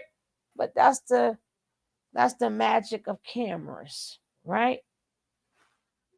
Just like that, I crammed down. Nah, my favorite one is Light as a Rock. Baby, I hear that song, it does something to me. Well, let's go. Out in schools and parks, hoping to someday hear their records played on Mr. Magic or Red Alert's radio show, or to get top billing at a Latin Quarter flyer. Who better to lead us on this journey than 3 Brooklyn rap pioneers who, in Daddy-O's words, put Brooklyn on their back, forging the culture of fresh that is still associated with the borough. The work of these pioneers helped to solidify Brooklyn's growing reputation in the 1980s, and they didn't stop there, as all 3 have continued to lead vital, multifaceted careers. Daddy-O, founding member of Stetsasonic, the original live hip-hop band, and now MC, entrepreneur, and hip-hop historian. Milk D, co-founder of Audio 2 and First Priority Music. Audio 2. And since a successful producer in several genres. And producer, MC, engineer, King of Chill, KC, co-founder of the Alliance, who is currently working with DJ Premier as an integral part of his Sirius XM show. It's an honor to welcome our guests as we journey through the golden era of Brooklyn hip-hop. This is the dream team right here, people. Welcome and thank you all. Thank you. Welcome. So my first question, thank you all really for being here. And I really wanted to stress that, having all of you together in this format is really great. I wish we were in person, of course, but having you here is great, and look forward to talking with all of you. So my first question is for Daddy-O. I wonder if you could take us back. Thank you, my brother. Wait, hold on. Before your first question, I want to say one thing. Well, go ahead. Daddy-O and King of Chill are my mentors. They taught me so much. King of Chill was the first person that I ever knew that had a record, and he was the first person to take me to a recording studio. And Daddy-O taught me everything I know. Okay. All right. Well, I appreciate that. We'll get to that in a minute. But first, I wonder if you could take us back, Daddy-O, back into time to your early experiences with music growing up. When did you first recognize that something was happening that we now consider the elements of hip hop, whether it was changes in the ways DJ played records or dances or early MCing? Hip hop. So us, I got a bunch of Daddy-O-isms, right? So one of my Daddy-O-isms is disco is our mother and reggae is our father, right? You know, I think all our bass, probably the rhythm of the MCs. Like if you think about Yellow Man, you think about Lone Ranger, you hear, you know, no bird can fly upon one wing, and no plane can fly without an engine. I tell you, this the one to keep you rocking and swing. You know what I mean? Like that's kind of sort of where we got that. And then disco, we got that whole 4/4 kind of beat thing from it. All our break beats, not all, but most of our break beats and stuff kind of came from, you know, disco records. Like they were just party records that had these breaks. You know, they later on call them the get down part. That sounds corny to me, but you know, the break beats and those particular things. So, you know, it was formulating around the time of disco, right? Around the time of disco is when like in the middle of a record, and particularly in Brooklyn, was probably MFSB's Love is the Message, right? That somebody would grab a mic and start doing something. A lot of times in the very beginning, it wasn't rhythmic rap. It wasn't rhythmic poetry. It was just kind of getting on the mic and saying something and maybe trying to get the crowd to respond to some things, because that was like the funky part of the record. But that was when I first saw it. That's when I first saw it. It was really around disco. And when like, because I always say there's two types of disco. There was our type of disco, which I would say, when I say our, I kind of mean the hip hop culture's disco. And then there was their type of disco, which was more Saturday Night Fever. And that was like the commercial. Even though Grease is a funky record, that break in Grease is bananas. But you know, so that was a different thing, listening to Francis Jolie or, you know, the Bee Gees or something, you know, other than listening to like Turn On to Love or Cathedrals or, you know, some of those records. And when those funky disco records started, that was kind of like the budding of it. And like I said, then, you know, reggae is in particularly in Brooklyn, reggae was such a root of some of the things that we were doing. So we would, I don't know, it was kind of easy for us to grab it rhythmically and do something with it. Now, as I explained, each borough is a different beast, right? So even though they did not create it, before I give the Latinos that spot of being part of the elements, that will only be in the Bronx. All the Caribbean people, a majority, were in Brooklyn. So even though we was doing disco and stuff like that, we was already rapping, getting the party going. But I could see where they did infuse, and I said that before, a little reggae, not the reggae music itself, but some of the cadence. Why? Because we was with them all the time, right? Every time you hear that bo, bo, bo, that would be something, that bo, bo, bo. We have done that everywhere. That would be Jamaica, right? Bump, bump, have a nice drink. That were all, them are all little things that we got from our Jamaican cousins, right? But that would not be nothing Hispanic. We not even over there. So in a sense, that's probably why Busta Rhymes said what he said. That's why I said Busta Rhymes is not all the way wrong. They didn't create it. We were already doing it. They just added to the pot. Far as things that influenced it. Now, far as the Latinos, we was already dancing. We didn't need your dancing. And as you saw in Brooklyn, I showed you guys, if you rewind it back, you would see it was already graffiti on the wall. So they did not bring that element neither.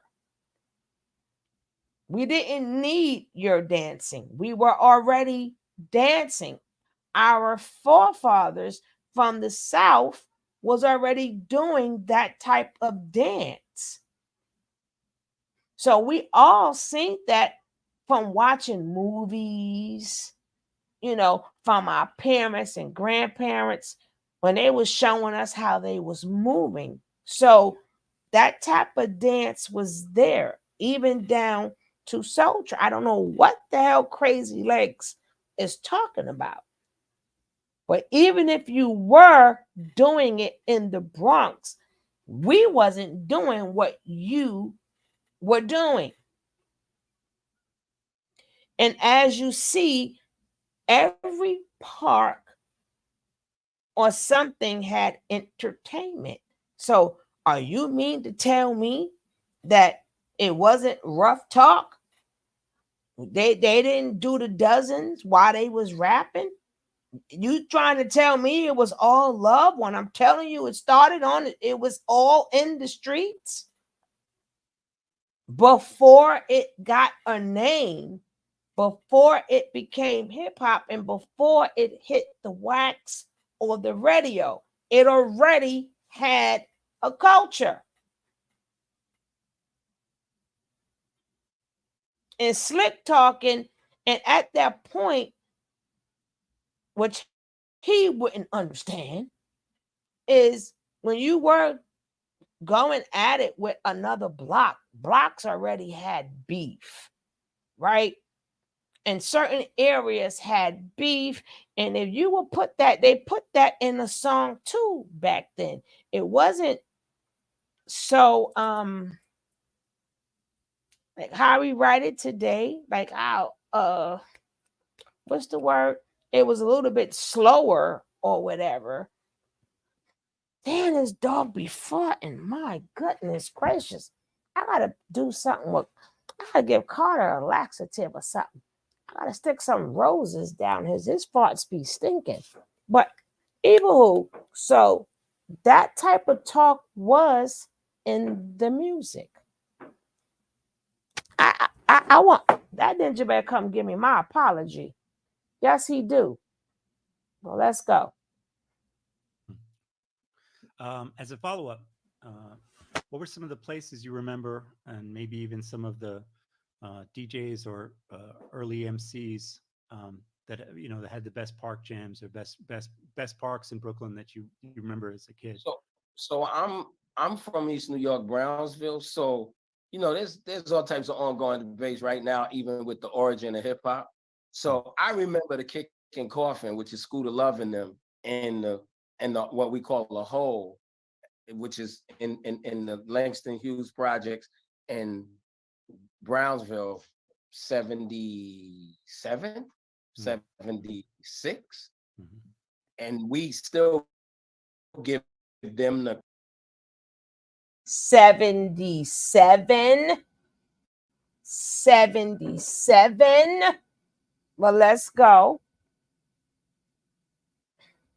76 or 77. But Flowers will outdate that because Flowers,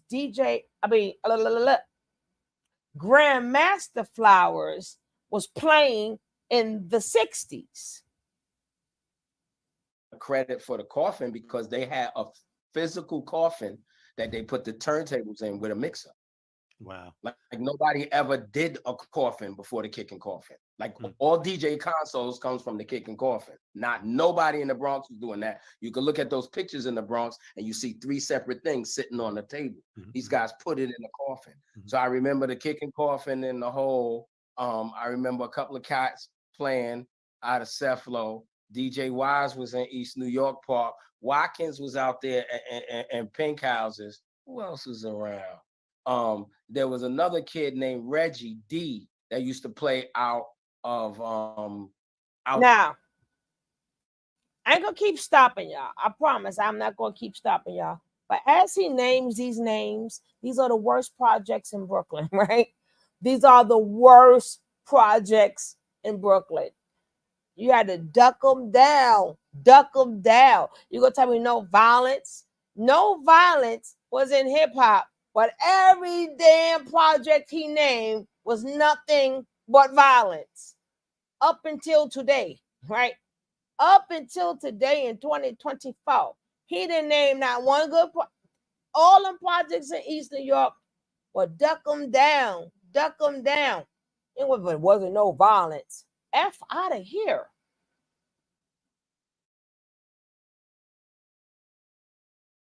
Out there in the Erasmus Hall.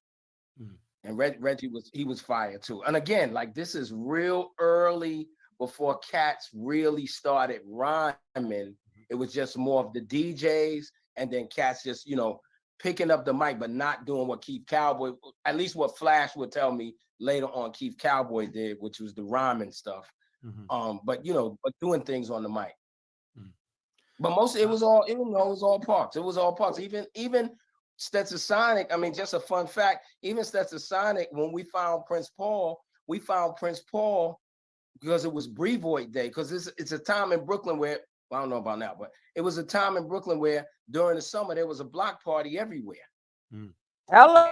And it was Brevoort Day. But you better we walked tell the Brevoort Day, on the way to walking the Brevoort Day, we saw mad block parties. And right around the corner from the main Brevoort Day, we heard a DJ cutting up Caravans, Liquid, and he was murdering it.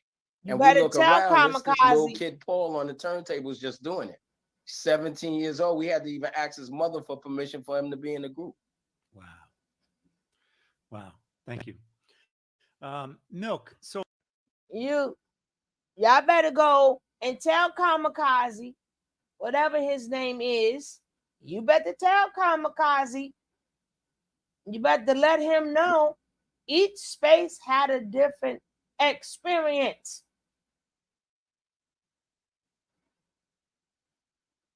Y'all better call him to this video. He gonna have an answer for this too. But you still can't answer it because what he is saying also is not on the records. You had to be there. He said that box that you see everybody putting their turntables in, it all started out from a casket. That's Brooklyn / probably Queens. I know my history. No, you don't. It's a lot of history.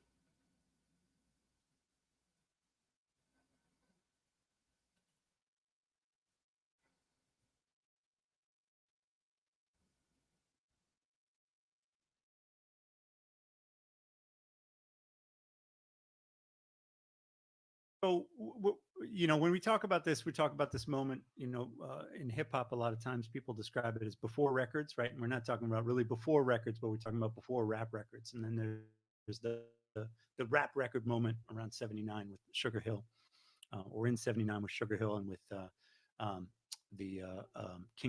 King Tim III. What was your experience as a kid with that moment of whether it was Rapper's Delight or just hearing the records, hearing rap on record? Okay, so my first introduction to hip hop on wax was probably King Tim III, Rapper's Delight. I think there was a Spoonie G record that I had heard before that. I'm a little bit younger. In 1977, Daddy-O, I was 7 years old. So I wasn't out in the parks back then. So my first introduction was the records. And Rapper's Delight was probably the second, and it was definitely the first big hip hop record that I heard. But for Brooklyn, Divine Sounds, what people do for money in the B-side, that was my first introduction to somebody from Bed-Stuy, which is where I'm from, to do a record. In the beginning, I didn't know Didi was from Brooklyn. I thought they were from London.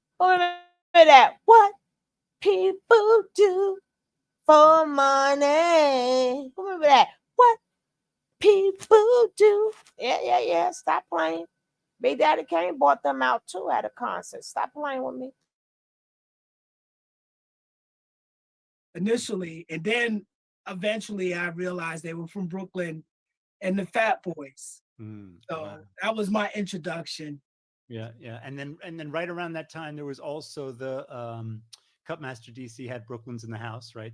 So you started to have records about Brooklyn, That's but right. it really Brooklyn, always came funky into fresh. effect. So Yes. KC, if you want to expand on that from your perspective, always what funky was fresh. your first connection with the music, either before or after records? It was you know, occasionally in the summertime we would run into a park jam, and we were too young to get on the mic, so the most we could get to was the gate and see what was going on.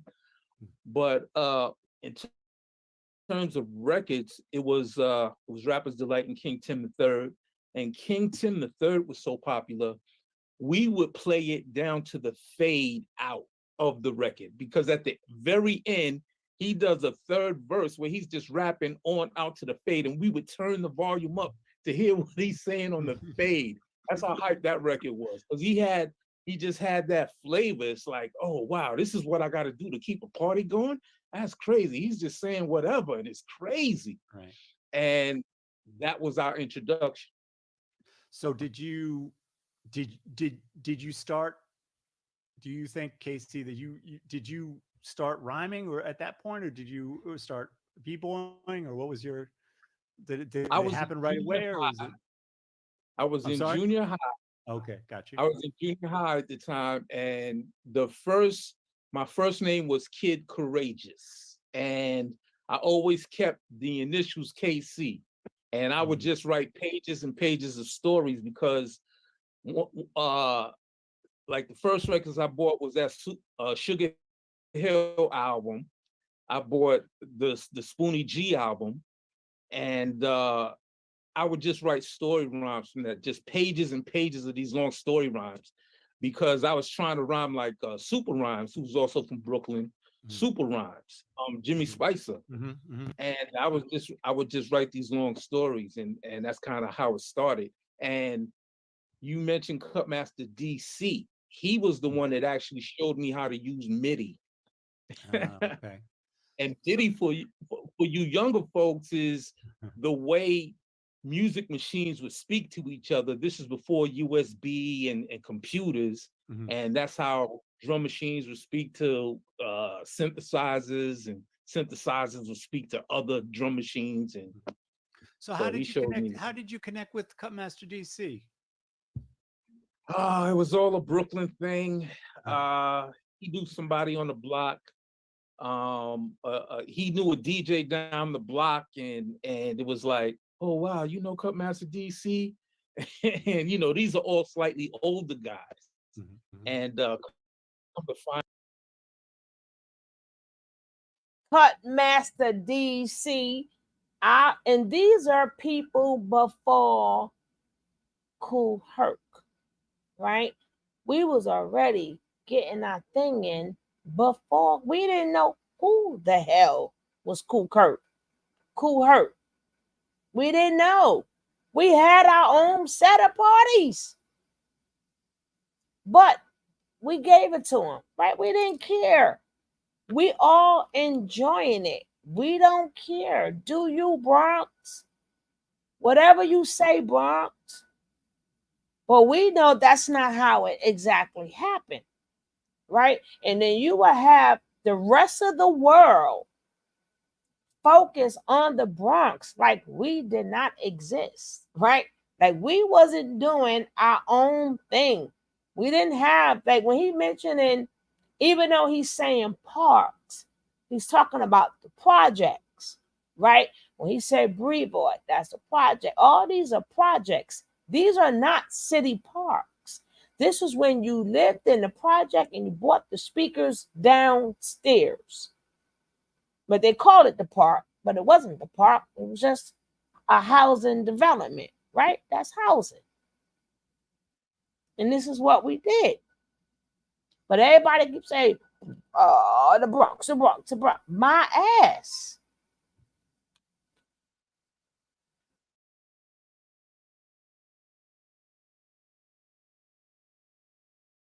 find out years later we went to the same high school, and you know, he was one of the first dudes that had drum machines that were like all connected together.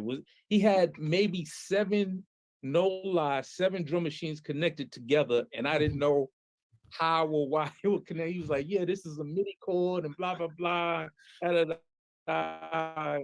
So yeah, I hooked up with him through a connection in Crown Heights. Wow. Yeah. And had you? Oh, sorry, Milk. KC introduced me to Cutmaster DC. Wow. Cutmaster DC taught me how to use my 4-track, the 4-track that Todd Billen was done on. Oh, don't worry. We're gonna get there. We're gonna get to that 4-track in a minute. I definitely want to ask you about that. But had you two met Milk and Casey? Had you two met at that point? We met in high school, right? Okay. Yeah, we met in high school. And which high school? Brooklyn Tech. Okay. So and we all sat at the same lunchroom table, even though he came in a year. It was a year or two later, because I think his was in your class. Right? Yeah, His was, yeah. And we would all sit at the same lunchroom table, and because I like this girl named Cindy that he knew, and but you know, hey Cindy, Ariana. So, but I mean that relationship, you know, as we'll see, that relationship, you know, gets pretty important. You know, your relationship and with Giz and the crew becomes really important in the next couple of years. But first, I want to dip back to ask Mr. Daddy-O a question here. Hold on one moment. So I want to pull up an image because it's such a great shot. So this image right here, this if picture speaks 1,000 words, this image speaks 10,000. But I wanted to ask you about, you know, how the group came together and how you developed your rep, right? Because it's obviously it you didn't happen overnight, right? So what are your recollections? Stetsasonic was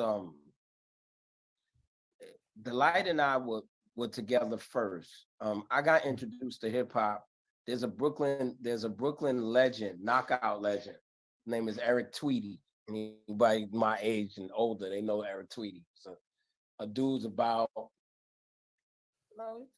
milk size, but thinner than milk.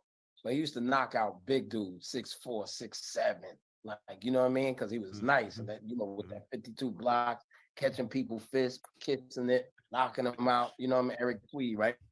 So Eric Tweedy, little brother, used to actually live around like where I used to live, where me and Delight was, and he introduced me to hip hop. Like he came down the block. I was playing. I actually said this all on a record I got too. Came down the block. I'm playing these reggae dub tapes and stuff, and he asks me, "Do I know what hip hop is?" And I'm like, "No." And he says, "Put in this tape," and I put in this tape. He puts in this tape, and it was like back in the day, coming out of the Bronx, there was 2 different types of tapes. There was one type where, you know, you just sat the box down in the party, and then when you sat the box down in the party, and then, you know, that was the most popular tape, you know, like, you know, kind of like the party tape or whatever. And then there was another type of tape which everybody used to try to get their hands on, which he ended up having one, which was the practice tape. On the practice tape, the reason people used to like those tapes is because those were clear. So you could hear the routines like flashing them. You could hear it clear. Fantastic. You could hear it clear. Cold Crush, you could hear it clear. This was flashing them. And this tape actually started off with Melly Mel saying, I mean, you know, and that's the other thing. They had definite beginnings and endings, right? With the other tapes, it was whenever somebody got to the party, whenever they pressed record, whatever. So this tape literally started off with Melly Mel saying, 1 for the treble, 2 for the bass. Come on, Flash, let's rock that. And he's rocking God Make Me Funky. And then it's the first time I heard the funk machine. Yes, yes, y'all to the beach, y'all rock, y'all. I said, what the is that? Like, I'm going nuts now. I never heard nothing like that before. I'm like, yo. And so he let me get the tape. So like the first hip hop tape I got a hold of was like flashing them practice tape. Like it was all the routines that they had to date. And it's all 5 of them. Cowboy's still alive. It's clean. So it's better than any of the records that's out on the radio. Right. Way better. Right. You know what I'm saying? Right. And I was like, yo, this is crazy. And so that was my first, and then me and Delight was like, yo, we should form a group. And then it just took us a while to like kind of figure out what that was gonna be like.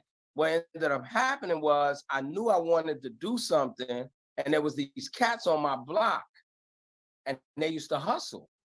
And one day I had my box, and they called me across the street and said, yo, come over here. Yo, you rap right? What's your name? And I was like, my name is Dr. On. And they was like, man, that's corny, man. Your name gonna be Daddy-O, and you gonna run it down just like this. D to the A-double-D-Y-O. I go by the code of MC Daddy-O, and this is something that you must be told. You couldn't touch me with a sure shot. Oh, Daddy-O, rhymes galore. MC Daddy-O came back for more, y'all. Now do it.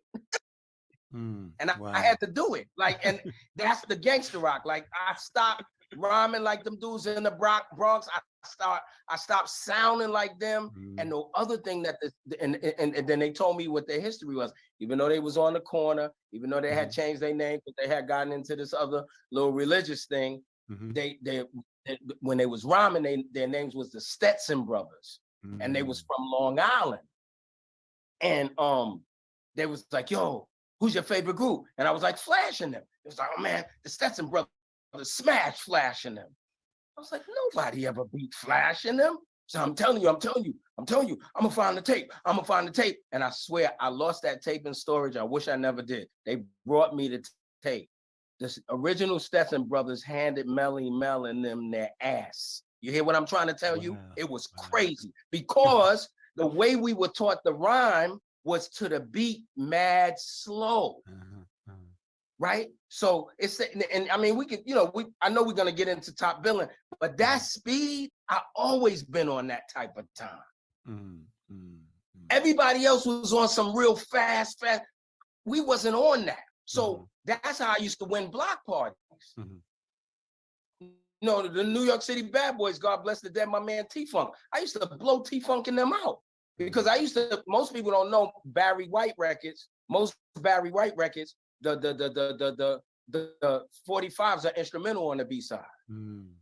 So I used to grab Barry White, I'ma Love You a Little Bit More, with that little yellow disc, put it on 45, right? To take 45, tell the DJ, put this on 33 and back away from the turntables because it was instrumental. So it was. No, that's Daddy-O. That's Daddy-O from Stetson Sonic. And I would kill it, right? So what happened was taking you now back, I'm getting bro. a little Taking bit you more back. into the music and learning the music a little bit and getting it. So I asked them to come with me. And they was like, nah, man, we they was hustling. So they was like, boom, y'all can have that. So in the original group, we actually called ourselves the Stetson Brothers. So that's why that Stetson sign is behind us right there. Wow. And Delight said, people are gonna think we them, Daddy-O. They're gonna think we Pudgy P and Jeff Green in them. So we gotta change it some kind of way. I was like, D, I don't really want to lose the Stetson thing because that's our legacy, the gangster rock, the slow rhyming, all of that. So he said, what about Stetson Sonic? And I said, what does that mean? He said, Stetson for the style and Sonic for the sound. I said, good. And we named the group Stetson Sonic. Amazing. Thank you for that. And thank you for telling me that story about how your delivery was influenced at that time, because that was another question. So I wanted to share something else here. Incredible moment. But what That leads was us, my what gets us to shit. that moment? I mean, you Oh know, I'd my love to hear as God. much as you Go Stetson. want to share about Stop this it. record. So that's the so I talk about this all the time, right? Especially in interviews. Go Stetson is the precursor to top billing. Let me tell you. Oh my God. I always tell people They the two never of the biggest stop playing mistakes that in my song. production career, Mhm. and I made a lot, but it's Go Stetson and top billing. We'll talk about top billing later. But for Go Stetson, that was not the beat. So if you listen to the rhyme style on Go Stetson, and Go Stetson 1, that's really the name of the song. It was written to that James Brown pattern. Boom, back, boom, boom, back, boom, back, the boom, boom, back, boom, that pattern. That was my shit. It was written to that, right? We brought the drummer in the studio to do drum rolls and cymbal hits. That was it. I was going to use the Linn drum all the way through and just use the rolls and the cymbal hits. But the drummer had to keep a beat in order to come in on the time that I needed him to come in. Bob Power, who became famous after we made him famous, Bob Power was our engineer at the time. I used to blow Bob's ears out all the time. So he had to take a Daddy-O Day break because I was notorious in the whole city. That's why me and Mill get along so well. That's why I get along with KC so well, because they didn't mind me playing my music loud. But I was in studio. I wasn't really banned, but they started putting fuses on in studios because of me. Because they were like, yo, Daddy-O come in here, you need to fuse your joints because he's gonna blow your joints. Because that's, you know, I come from a disco culture. I come from that whole old school, outside school to love, Sir Vegas. That's what I come from. I come from that, you know what I mean? So Bob had to take an ear break and not be there that day. Another guy named Bob, who becomes a good friend and engineers some of my biggest records to date, Coulter from Canada, comes in as a backup for Bob Power. He doesn't know what's going on. He's just looking at the what's that thing? You know, that thing where you know when you say what the tracks are across the thing. Yeah, the He's track just sheet. yeah, he's just looking at the tape, right? And he sees the vocals over here, then the whole middle, because it's a 24 track. The whole middle is my electric drums. And over here in Calliope, the way we used to record drums, 3 tracks. Go Stetson's 3 tracks. 2 stereo in the booth upstairs, and then around the back, we put a mic in there for ambience. That's why my rhyme on the Brooklyn rhyme sounds different. We took that 3rd track off, and the end of Fuquan's rhyme on that last. Don't think that could use it. It just sounds dry because we took the ambient mic off. Okay? All he knows is he sees drums and he sees, because the Linn drum is listed by track, right? So it says snare, whatever, right? He sees something that says drums. There's 3 tracks over there, and he sees the vocals. He pushes our vocals up, and only those tracks. I look at Paul, I look at Delight, I look at Bob. I said, you see all them Linn drum tracks? Erase them. And I got that from Sly, because I hang out with a bunch of musicians, and they used to always tell me how when Sly, if Sly ain't like something, he just erased the whole thing. And they'd be like, Sly, it's good. I'm keeping something. He's like, no, erase it. And Bob looks at me and say, you sure? I said, erase the electronic drums. That is the record. And that became Go Stetson. Prince Paul's a genius anyway, so he all that was already in it. Fam, fam, fam. All of that was in it, because that's just what? Paul. He Might catch a copyright strike. My God. You know what I mean? But that then, or even all of that stuff, the scratching and all of that was all to that James Brown beat in the beginning. And then when Bob did that, and we erase that, then that becomes Ghost Stetzer, and Ghost Stetzer it takes on a whole life of its own. And then I begin to start understanding that this recording, producing, all of that ain't about what you think about in the beginning. It's not always going to work out as planned. It might come out better than planned. See, that's the difference, right? You say, oh, it might not come out better than planned. A lot of people say, oh, it's going to come out worse. No, that's not how we think. We think it ain't always going to come out as planned. It might come out better than you planned. And so and that's a precursor, because I never forget Milk looking at me like, do I have something? And we looking at Milk, and he probably think I'm thinking he whack, and I'm saying it's the best shit I ever heard. You know what I'm saying? Like, and we not changing. And not to mind you, being that I don't know nothing, right? You know how many people have sampled Milk down to the King of New York, from 50 Cent. Majority of a lot of hip hop songs came from that Milk beat. Doom, doom, doom, doom, doom, doom, doom, doom, doom, doom. So that beat is still in command today from that Milk beat. It's still in demand today. I run you up.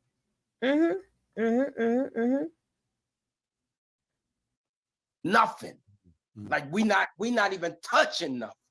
You know what I'm saying? Like we not, because and that's the I'm not trying, you know what? Maybe this did happen during Motown. So let me not be an idiot. Yes, but I'm telling real you, love. for me, Real love that's too, the Pinky. magic of hip. That comes Because from we get to these places where we know it's that. And nobody else could really tell us it's not. Mary J. Blige song, Real Love. Do. That all comes from Milk. Right? MCs. And seeing around, people call me Milk. When I busting up a party, I feel no guilt. Gizmos cutting up for me. Suckers, that's down with me. One of us, that's how I feel. To be down, you must appeal. 2 to 2, we're rated R. We're gifted and let me stop. But yeah, all of that, that all comes from Milk, which comes from out of Daddy-O.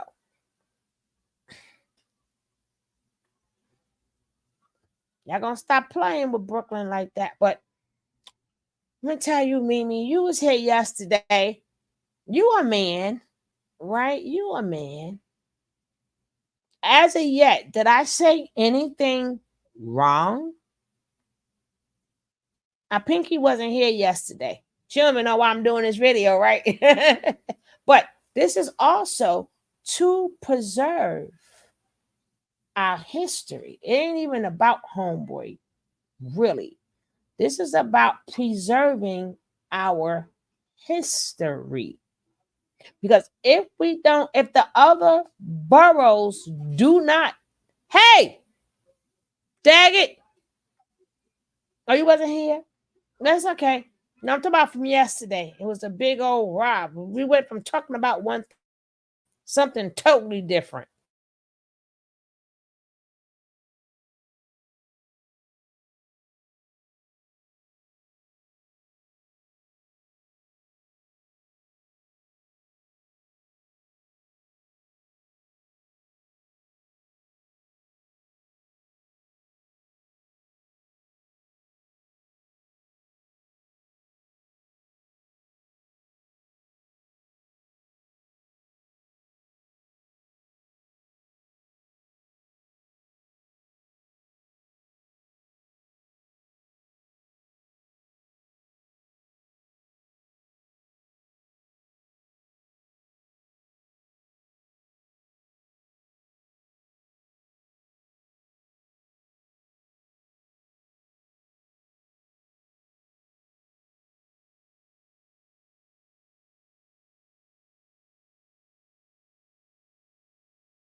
know what's going on in the water, right? I don't know what's going on in the water, but they're coming after us and they're trying to rewrite history. They're trying to rewrite history and trying to say that it they're part of the Hispanics, which would in that case that will go, as you hear what Dario's saying, that will go for the Jamaicans too, right? But the music was already being played, right? But we infused some of them. We didn't infuse none of the Hispanic music. Y'all just was down with us. You was down with us, right? But oh, you can't hear nothing, right? So, but we really did infuse some of the. If it was in Brooklyn, we really did infuse some of the Jamaican terminologies, right? Bomb, bomb, boat, boat, boat, boat. Right? We didn't, but we didn't infuse no Latina terminologies. We didn't infuse none of their beats, and we were. When have black folks have not been dancing? You want to mean to tell me? You want mean to tell me we wasn't dancing until we was already dancing? All that stuff, but we just wasn't doing it like that in Brooklyn. So I don't know what's in the air. I don't know why they're trying to change history. I don't know how they're trying to write us out. I don't know how. But again, Bronx has a better chance, or the FBA, or whomever, you have a better chance of proving that. I've seen it. You have a better chance of proving that by letting the other boroughs tell their side. Because we are the determining factor that we didn't hear nothing of y'all. We didn't dance like y'all. You didn't dance like y'all. We was already dancing, and we didn't know nothing about you. We didn't know nothing about you on our end. All we heard was our influences, right? That's all we heard was our influences. We didn't hear none of this. Y'all influences are still not there today. So if the FBA really want to get into this, I didn't see microphone check. Then they try to call Lord Jamar wrong. Lord Jamar was absolutely correct. And it's a shame how people went against Lord Jamar. And like, are y'all crazy? The man is telling the absolute truth. But the only thing is, they keep focusing on the Bronx. To prove your point, you would have to add in Brooklyn, Queens, with the two places nobody wanted to go. And we wasn't going there, and y'all wasn't. So that would prove your point. That would prove it was a DJ. Doesn't matter what type of music he played, but that would prove it was a hot DJ before Kool Herc.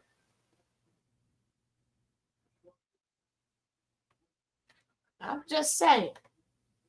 I don't know what I did with my mouse. The mouse just disappeared. Did you do that?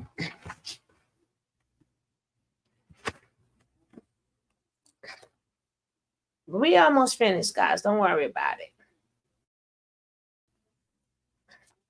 That it proves itself to be that as time goes on.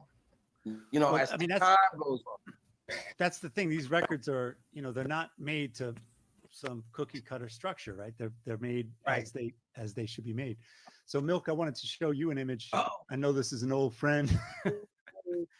And I wonder if you could tell me a little bit about, obviously I want to get to that St. John's office of first priority, but obviously we got to go some steps to get there. But I think that this is an essential component, and this is courtesy of Milk. This is his own machine. So could you tell me a little bit about how you came in, into developing the studio and First Priority, the early days of First Priority? First of all, how you convinced your father to start a rap label? that's probably Well, the truth is we didn't know anything about the music business at all. We were never in the business. We were kind of just, you know, making mistakes and going along. My father's a businessman, but we never was in the music business. So we were doing everything. We were shooting from the hip. In the beginning, we didn't really know even what equipment to buy. We were just all experimenting. KC was a big part of that. I personally believe the reason why we started out with a 4-track is our first record, the Christmas record, was on a label called MCM, Magic Christian Music, and Elmo, that was his label. And I'll never forget, we had this conversation with Elmo, my father, and Elmo was saying that records had to be done on a 24-track. And my father was like, well, why does it have to be on 24 tracks? Suppose it's only 4 tracks. And he was like, no, it has to be. He's like, I don't understand. If the song only has 4 tracks, why can't it be done on a 4-track? But Elmo was talking about really studio quality, and that was standard. And I think that's what inspired my father to get the 4-track, just to prove that records could be made on a 4-track. So that was the machine. We got it from Rogue Music on, what's that, 30th or 31st Street? Yeah, 28th, West 28th. Yeah. No. 30th Street. It's 30. It's still 30th. It's just down the block on 30th now. Oh, okay. Yeah. So we bought it used from Rogue. I think it cost $800 at the time. This was like the top of the line 4-track at the time. And our mission was, and it's funny because my father used to reference Motown. He used to be like, yo, they used to do it all on 2 tracks or 1 track. Why can't we do it on 4 tracks? So that was the thinking behind the 4-track. And you were just come home from school. I mean, at this point, the office was in was in Brooklyn. The label was in Brooklyn, but you were at that point, you were going back and forth between Brooklyn and Staten Island, and just going to school during the day and experimenting at night. Like, what was the flow? Right. So, right. By then I had moved to Staten Island from Brooklyn, and that 4-track was in the basement, and that's where we used to create. Now, one thing that I want to say about Daddy-O, which affected my whole life, I feel like Daddy-O, my whole thing was always to try to create something different, something that no one else did. And Daddy-O was one of those people that was like, yeah, you whatever, do what you want. You could be creative. He kind of gave me the courage, the permission to exercise my creative license. So a lot of what was being done was experimenting. So with that 4-track, a lot of it was, I didn't know music. I didn't know how to play. So it was a lot of experimenting, and, that was really the perfect machine for it. So the record, and I love this label. I mean, the label, again, this label tells a lot of stories, right? Because here you have on the bottom the address for the record label, 824 St. John's. But it seems to would seem to everybody, it's one of those classic hip hop cases too, of the B-side wins again, right? But it seemed to everybody, would seem to everybody now that Top Billing would be a no-brainer, but it wasn't an immediate record in New York, right? What was your experience trying to get the record off the ground? And okay, so first let me say that First Priority Music, I did that with a pencil and a stencil. That's priority. We originally called the label Priority Records, but then we got into the conflict with Priority Records. So we added the first in the music.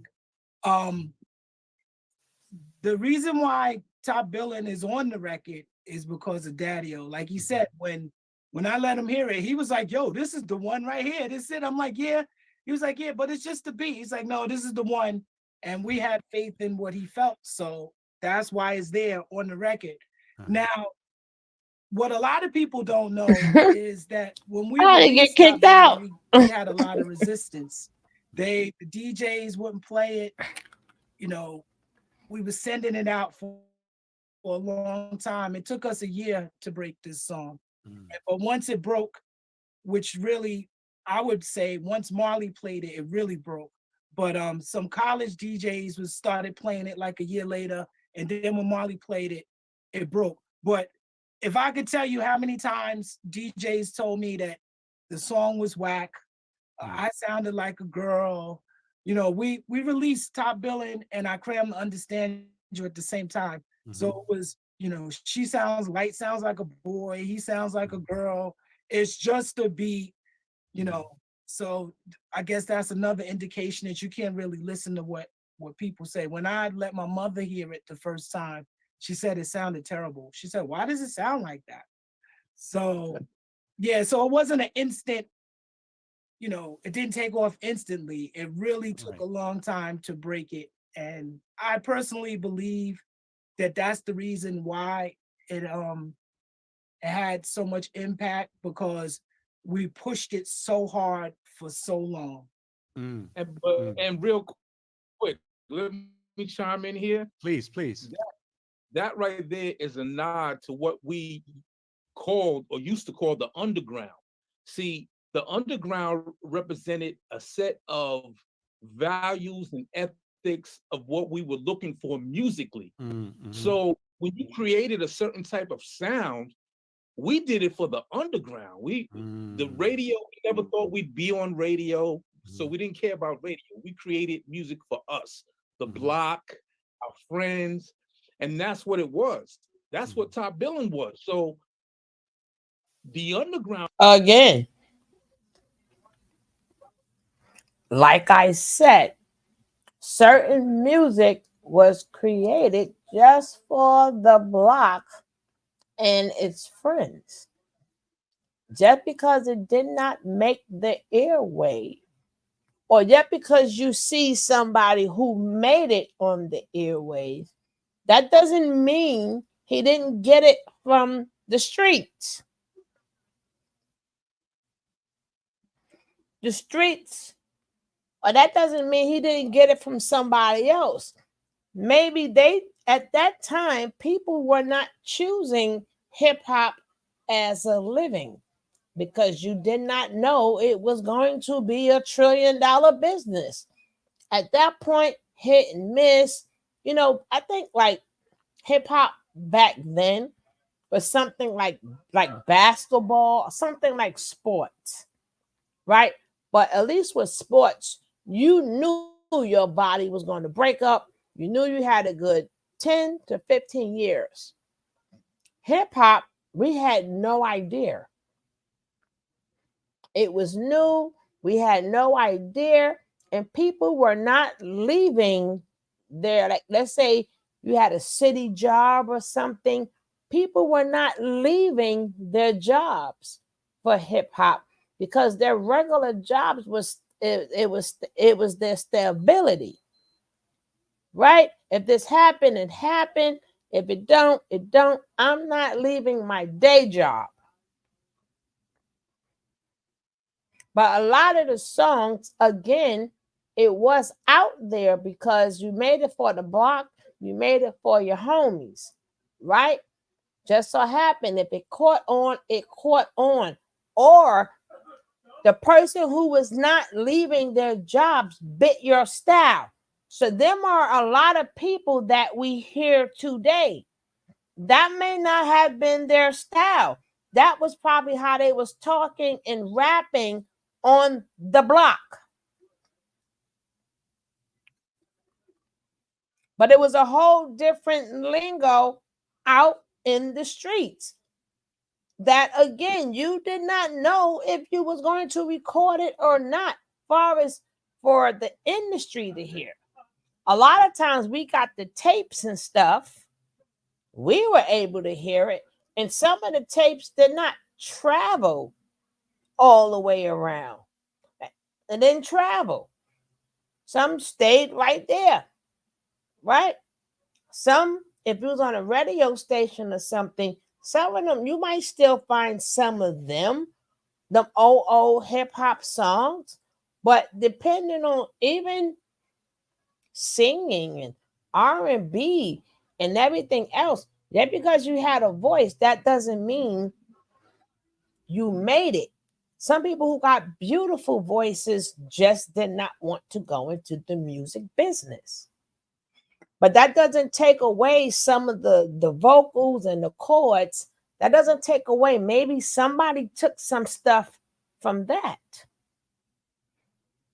But at least we knew hip hop, I mean R&B was in there. We didn't know. Just like people talking about the elders in hip hop. The elders in hip hop really don't know how to act because ain't never been no elders before. Right? We keep thinking, oh, it's a timeline. We don't know what it is. 50 years of hip hop, but technically, far as on record and stuff, it has not been 50 years. So we don't, how does a new genre of music, how do they know how to act if they have nobody before them? Right? So we should be glad that the R&B, that Rakim is still doing shows. Big Daddy Kane is still doing shows. Like the ones that's still living. We gotta be, because there is no age limit, because it ain't never been an age limit before. Who is there before them? Oh, you old, she got out of hip hop. How do you know that? How do you know? At least people like who do like rock and roll and stuff, they have older rock and roll artists that they see are still selling out, right? So that's what, now that the 50th anniversary and we are still living, all of us is still living, now we get to support our artists and let them know that, hey, you can still do it too. But they keep putting these things there for people, like we thinking they elders, but even though they elders in hip hop, they really not elders in hip hop because there was nobody before them to tell them to retire. There was nobody before them to say, "Hey, this is when you should throw." Like people like, "Well, you should throw in the towel." Who was it before them that threw in the towel? Like we don't know where this going to go.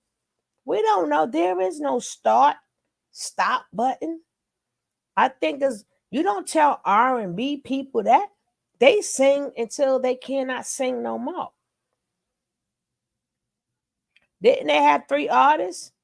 They had Diana Ross, Patti LaBelle, and Gladys Knight. All 3 turned 80 years old this year. All 3 are still performing. Right? Before them, you know why? Because before them, you had like Nancy Wilson, who lived to be old, Lena Horne. They were still performing Mahalia Jackson until they damn near their last days. Look how old Tina Turner was when she retired. Because they had old people to look up to see that that's your gift, right? There is no expiration on your gift. You may not sell the same amount, but you still have an audience. Then you go, you're a washed up rapper. What is a washed up rapper? We've never had that before.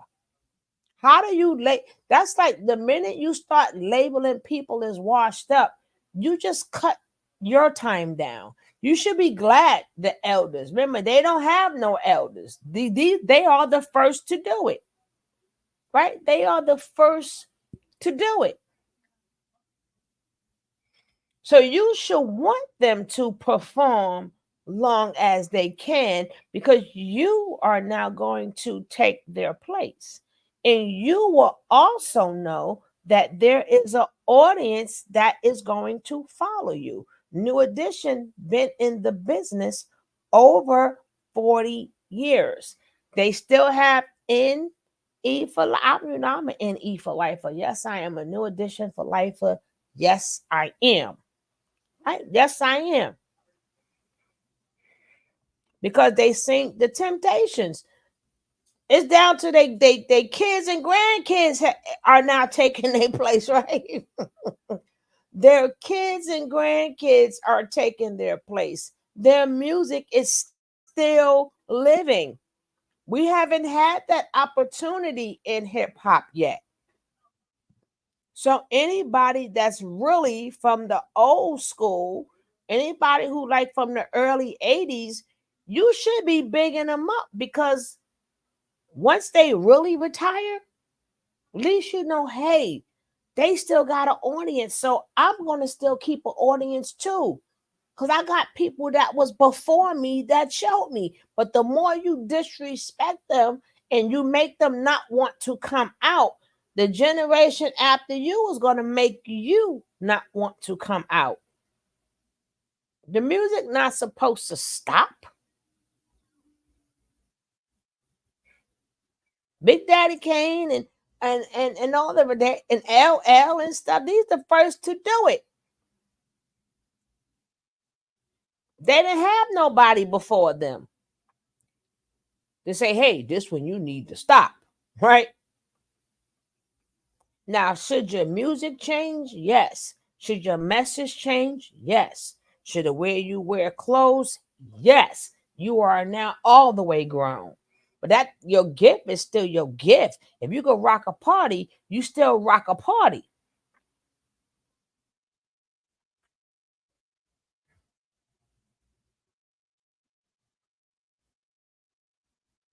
Exactly.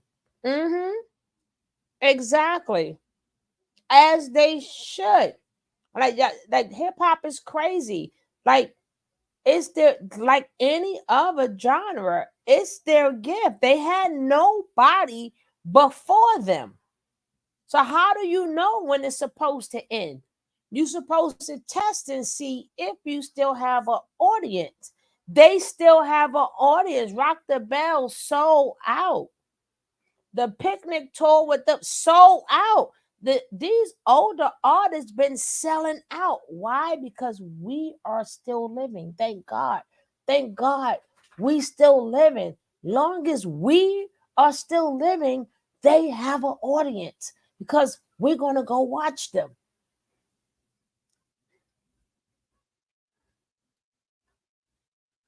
Wanda from the Emotions has her daughter singing with her. Yeah.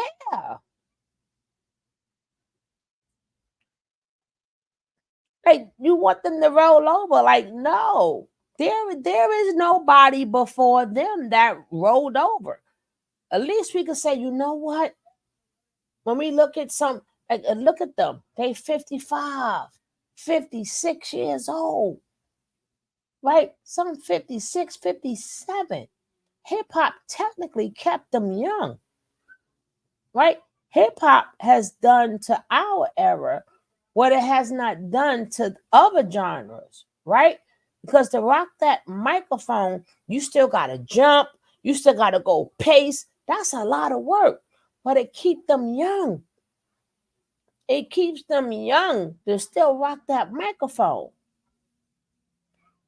right? We didn't tell like Bobby Blue Bland, we didn't tell him to stop.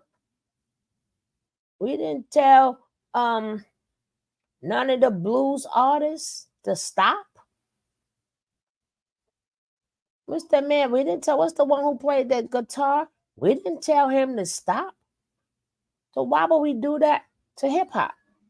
Why we want to push them out? You push them out, somebody's going to push you out. Let them roll. Let them make their money. Right? And let them young kids make their money. Because I hope when Sexy Red, what she do, if she stays in hip hop, well, who knows what the world gonna be like? We don't know what the world is gonna be like. I don't want to see her 50 years old, talking about what color her vajayjay and stuff is. But hey, we don't know what they're gonna be doing when that time comes. We don't know. They might like it because that will still be her crowd. Your crowd grows with you. So who know? Who knows?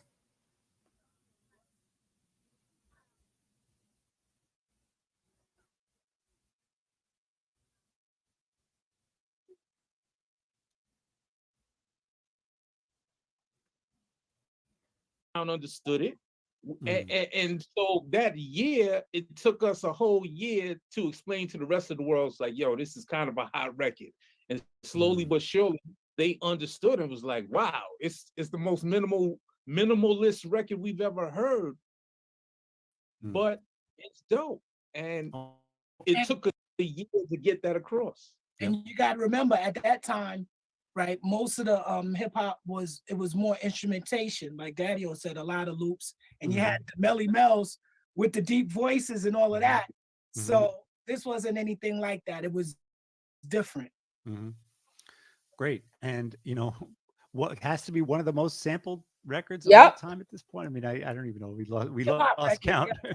Yo, one thing I will say, going back to, I wanted to bounce Please. off something KC said, Please. and definitely talk about the picture and what Luke said about doing it with the pencil and stuff. It's a movement, right? So that whole thing is like a movement, because even that label was it was like independent proof, right? Because everything at that time, people are moving more and more toward polish, right? Because you got to remember the thing with like, even like say with Mel and them, right? They signed to Bobby Robinson and them, and yeah, those labels look a little like premature or whatever with super rapping and all of that, but then everybody wants to get pretty and make the stuff look pretty and all of that kind of stuff. And what ended up happening with this whole first priority movement, because I was there, and me and Pooh produced Quarter Gram Pan for Positive K, like these Lazy records Lays. we making these records that got this sound, right? And it ain't that it's hip hop, right? It's really the hip hop sound. It's not the poly sound. Listen, I had to, when I say I made Bar Power, this is what I mean. Bar Power is a guy that was used to engineering rock records and making everything sound pretty. Everything sound pretty. So I would argue with this dude for an hour about a snare sound. I would give him a dirty snare sound, and he'd go for an hour trying to clean it up, trying to do this to it, trying to do this to it, trying to do that. And I'm no. But I'm not an engineer, right? So it's not like I got all the rights to do it, and I'm being fair about it. Ultimately, we end up coming back to that same sound that I wanted in the beginning. Because we used to be in the parks rapping to records. Right. Top Billing Proof was, yes, we love and peace the president. We do. But it's not only one way to use and peace the president. That's the beginning. When Milk flipped it, that's the beginning of flipping. Just Blaze could owe his life to Milk D. That's real talk. All right. Nobody was flipping nothing, bro. Well, hold on there. Look. Everybody, think about Eric Sermon. No disrespect, great producer. Right. All straightforward loops, all loops. Even with us, I mean, we wasn't really flipping things. We were just, bombarding you with this and that. And that. That's the sonic way we do things. We still making records that way, like, bah, bah, bah. You know what I mean? Like that's just the way we do it. But Milk was the first one to flip it. So all of that came. The way this whole thing comes about is the light staying with me for a little while. He goes to the Latin Quarter. He goes to the Latin Quarter on Tuesday nights. Red Alert has a night, right? Red Alert has this night on Tuesday night. And this and it's like a after work kind of, so it's not the Friday, Saturday night. And every time the light comes back, he's going, I like cherries because cherries taste better. And grapes are sour. And I'm like, yo, what are you talking about? It's like, yo, D, you gotta hear this record, man. I said, is it rap? He said, yeah, it's kind of rap, but you know what I'm saying? But it's different, D. It's different. It's different. You know what I mean? And finally, I go with him one night. I forget, God bless it there. Lumumba Carson was there that night with us, Professor X, and the record came on. And I said, D, I see what you're saying. Who is them dudes? He said, let me ask Red Alert. Red Alert says, oh, it's somebody named Audio 2, right? And so we end up doing this whole release party for that album, the On Fire album, and I see Milk and them pass me. What, compare in the Michael Todd room in the Palladium, and I pull Milk to the side. I said, yo, if you ever need somebody to produce you, man, I'm down. Because I was so impressed with what he did with this I Like Cherries record, because I was like, that's hip hop. Like, this kid don't care. Like, he ain't really trying to be like, no, like, you know what I'm saying? So that was my whole thing, was like, I love that. I'm still a big fan of that expression. It's tough for me when I hear two rappers that sound alike. That's a hard thing for me. Part of it is my age, definitely. But I think part of it is also me being a musician. You know what I mean? And I don't want Jimi Hendrix and Ronald and Ernie Isley to sound the same. You know what I'm trying to say? And so, you know, now I'm dealing with this kid who's fearless. He done already made I Like Cherries. He's fearless. And I'm like, boom. And then by the time he lets me hear this record, I'm like, yo, that's it.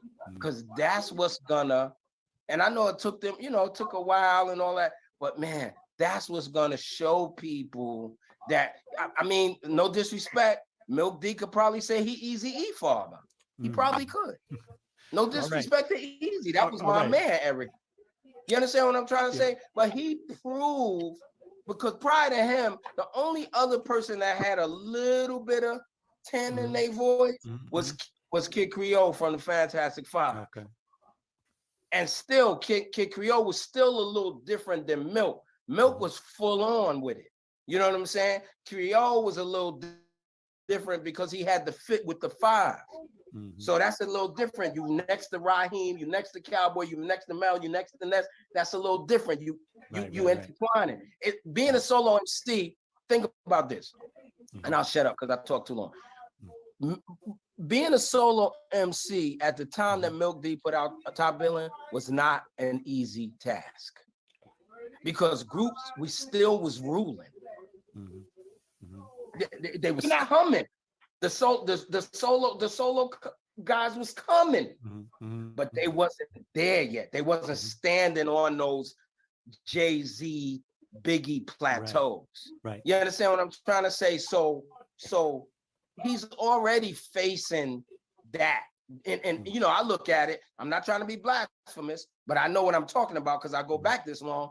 I look at it as the same battle that Busy B used to have back in the day.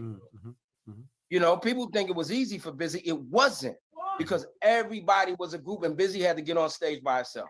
Okay. And those groups were great. Funky 4 plus 1 more, the Mastodon Committee, Grandmaster Flash and the Freaks 5, the Cold Crush 4, the Fantastic 5. I mean, it was just a bunch of dope groups, and Busy had to get on stage by himself. You know, here's a guy, different voice, different inflection, independent label, right? And just, I mean, you gotta understand that that's a lot of pressure. Milk doesn't talk about it, so I'll talk about it for him. All right. It was a lot of pressure, man.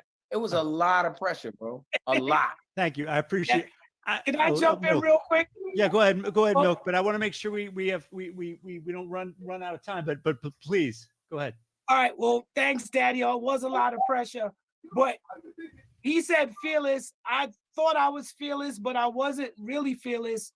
And because of Daddy-O, right, I had so much respect for Daddy-O. To me, he was the smallest big man in the room. He had the biggest voice, the biggest personality.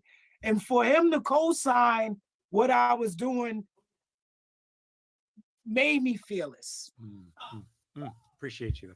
Thank you. I want to share this because we've been talking about the Brooklyn Independent of First Priority, and this flyer. I mean, this flyer says it all, right? It's just like, I mean, our first promo pictures. And Light was just, she was cool in a way that was different than who had come before. So I wanted to turn because you know, Light was working with a lot of producers, but I do want to turn the attention because I feel that that KC, that you and Light definitely had, like, you know, a way of making records that was special. I mean, where do we start? Where do we start? Hold on. Before Thank you, you Jackie. please, I got a question. It go another daddy-oism. Right? I need y'all to consider this. Okay. Is King of Chill Premier's father? Okay, I'll stop. Yes. Oh my God. You told him how to use his MP, right? Wait. Two things that when I've been talking to a lot, you know, I've been talking to a lot of people, and one of the first things when I was talking to Large Professor, one of the first things he said to me was, have you talked to King Chill? That was one of the first things he said to me, right? And I was curious about,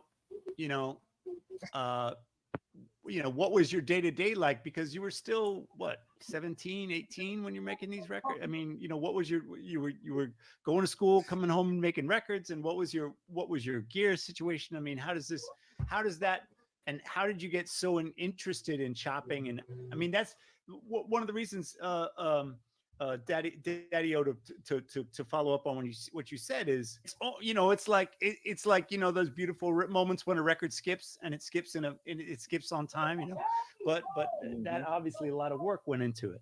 So could you illuminate a little bit of that era? Basically, the kids would say I was on one.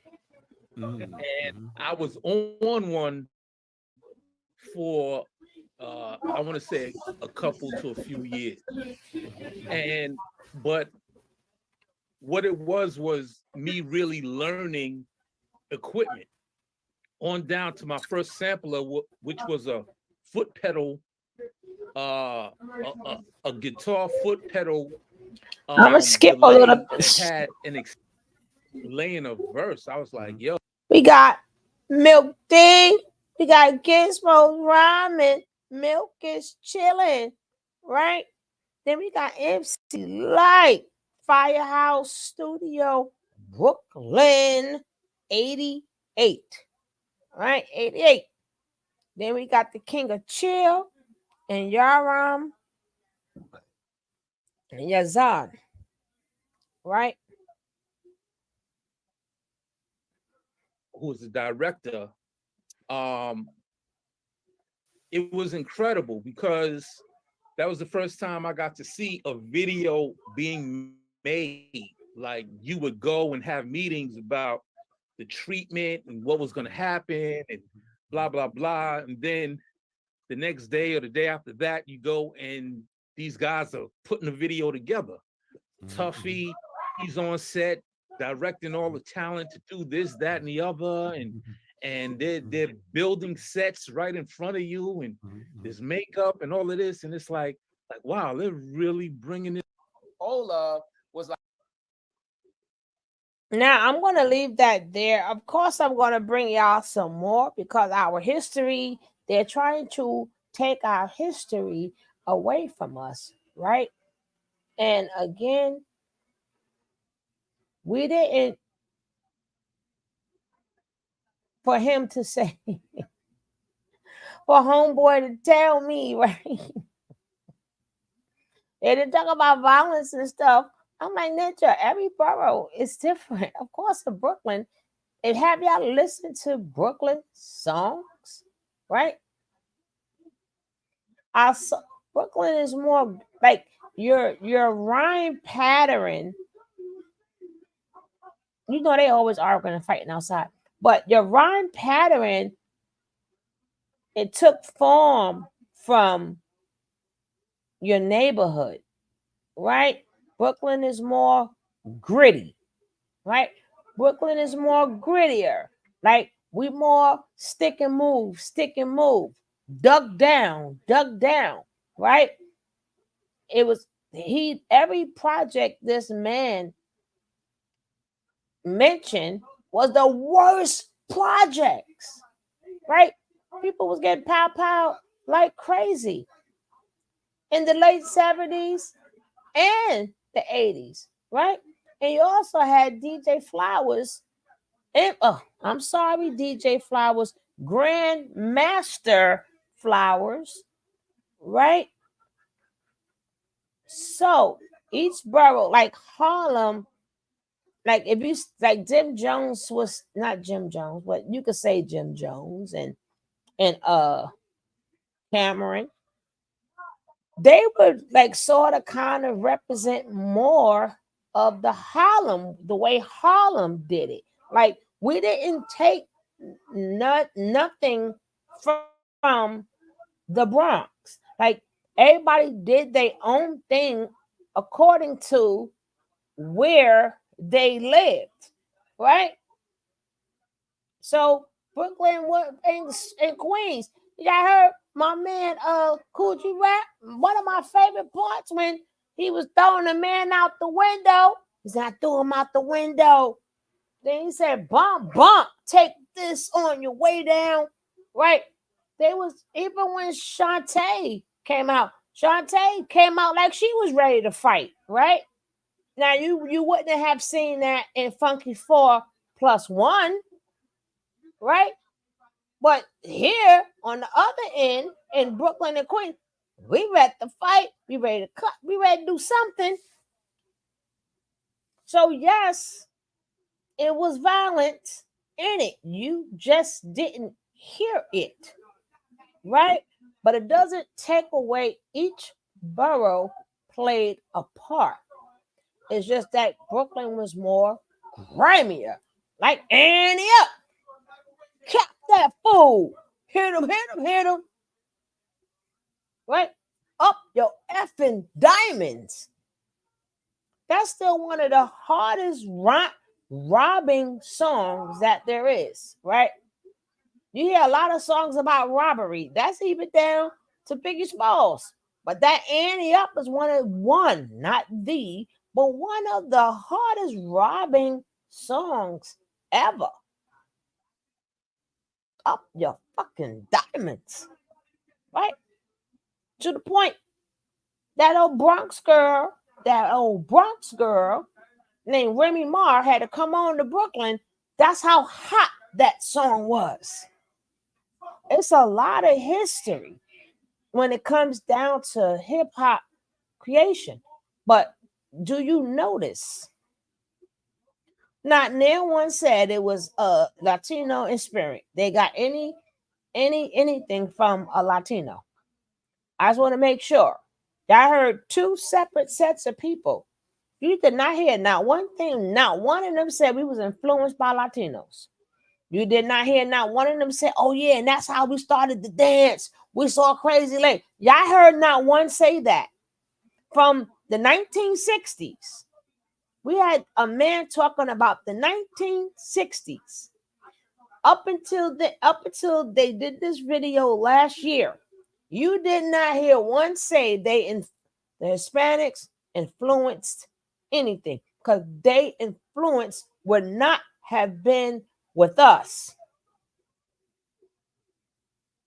So if you influenced hip hop, then we would have said, hey, we was influenced by what they was doing in the Bronx, and we started doing it too. Y'all did not hear that at no point in time. No point in time.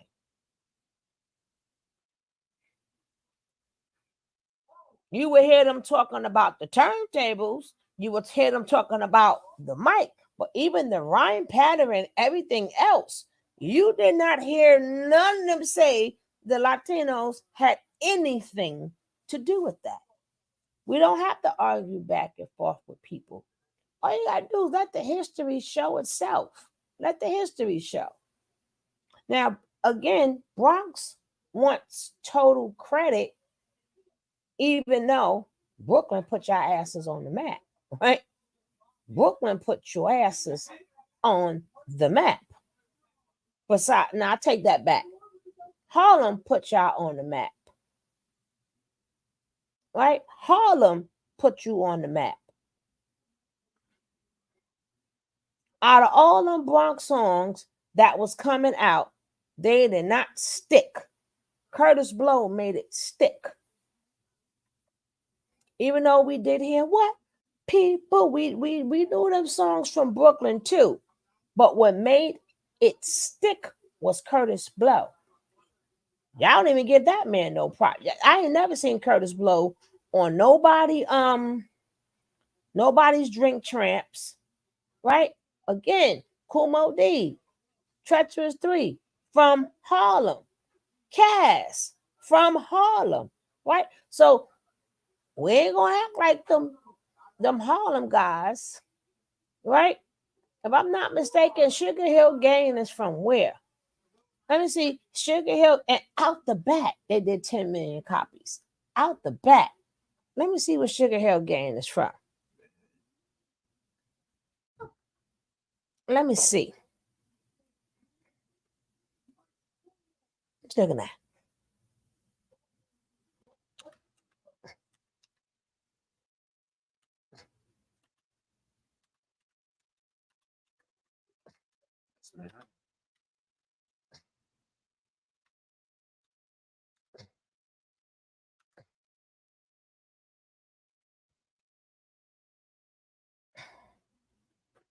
Oh, no.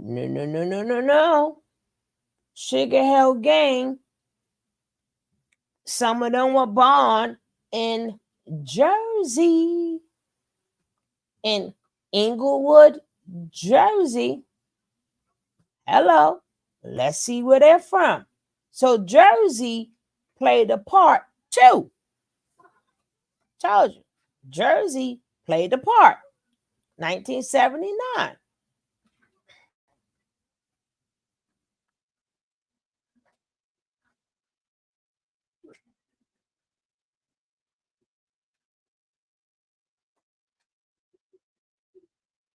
So you can't even leave out Jersey, right? You can't even leave out Jersey. Uh-huh. And where would Ice-T be from? Jersey. You see how that go? Again, there's no Latino influence there. Even though that was they took the rhymes from Cass. Cass is from Cass is from Manhattan.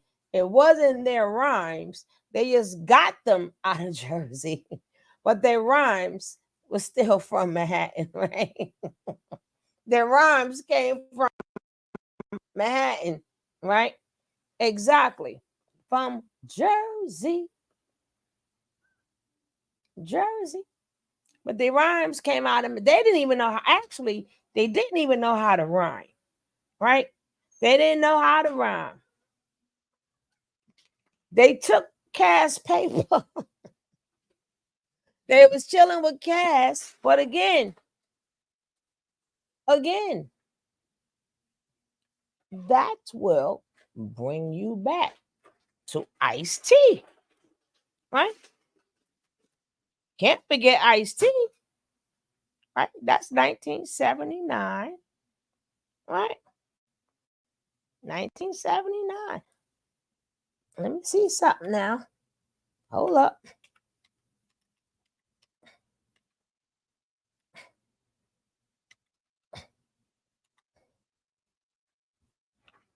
Colors.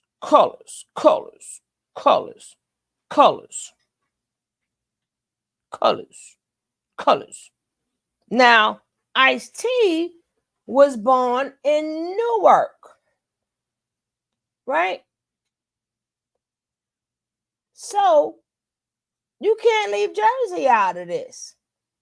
You can't.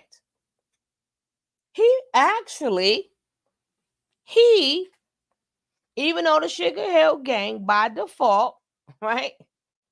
The Sugar Hill Gang by default. But far as Ice-T would be the first, he didn't sell much as the Sugar Hill Gang. Out the box, they did 10 million. But technically, the first real rapper out of Jersey would be Ice-T.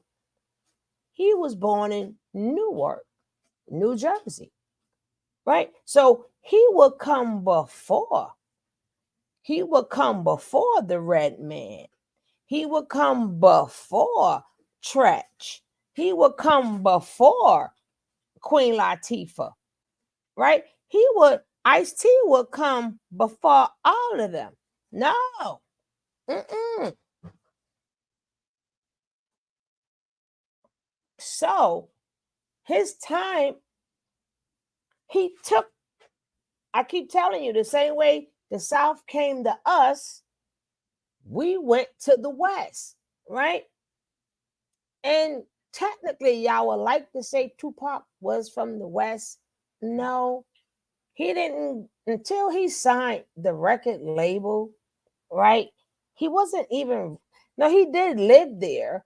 But again, his stomping grounds come from New York, East Coast, right? Now, my man come from Newark, New Jersey. So even though y'all like to give him his props in LA, but he's much more bigger than that. He's the first major rapper out of New Jersey. So, like I said, he surpassed what is that? Do I Do? And all them other Jersey rappers. What's the name? One of them, he's the councilman now. I forgot the name. Laws of the Underground. He was surpassed the Laws of the Underground. He was surpassed Latifah. Surpassed Naughty by Nature, Redman, and all the rest of them. He is the first major artist out of New Jersey. So not only did he come from New Jersey, he also sort of kind of issued in gangster rap. But his boys, I don't know if he knew them, but his boys from Rappers Delight is from New Jersey also. And if they got the biggest song, even though it wasn't their raps, that was Kaz raps, they would still be the first artist out of New Jersey. The first artist, that's 70 fucking 9. New Jersey was in there. They were in there. But homeboy gonna tell me I don't know nothing. I don't know nothing. I don't know nothing. I'm confused.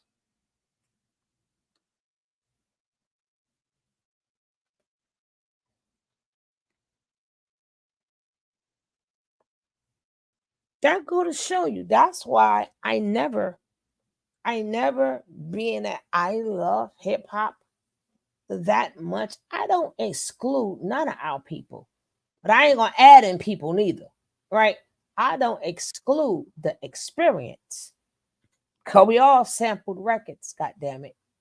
If all our parents had the same record from the South, from Chicago, from Motown, from Philly, that mean they all was listening to the same thing, dancing the same way. We all just interpreted it different, right? Some people in other places just continued to dance to the music. New York just took their music and speeded it up, made party music out of it, right? Because I understand why, because it's not like a lot of houses. Like, y'all can't be blasting music out there where y'all at. Y'all don't have no telephone poles right there. Not the fact that we move faster, it's just that because of the way New York is made, you were able to do it, right? Because a lot of places it's houses. You can't be blasting all that music in somebody's house right there. We had the whole projects, we had the parks, we had the plugins, and even when they did it in the PJs, they used to have the long extension cords, and they used to be nice to the people who lived on the first floor and say, "Hey, can I use electricity?" And then if you couldn't, if you was in the park, you went to the light post, you opened up that little thing, and you, I don't know what they did with them wires, but they mixed them wires together, and bam, there you go. Right? There you go. Free electricity, there you go. So that was only because of the opportunity. And I think that people from New Jersey, they need to give Ice Cube more props. And do you know, when he got the opportunity, when he got Law and Order, let me tell you how things come in a full circle. When Ice-T got Law and Order, he wanted to come back to where he started. Nobody didn't know that. Nobody didn't know.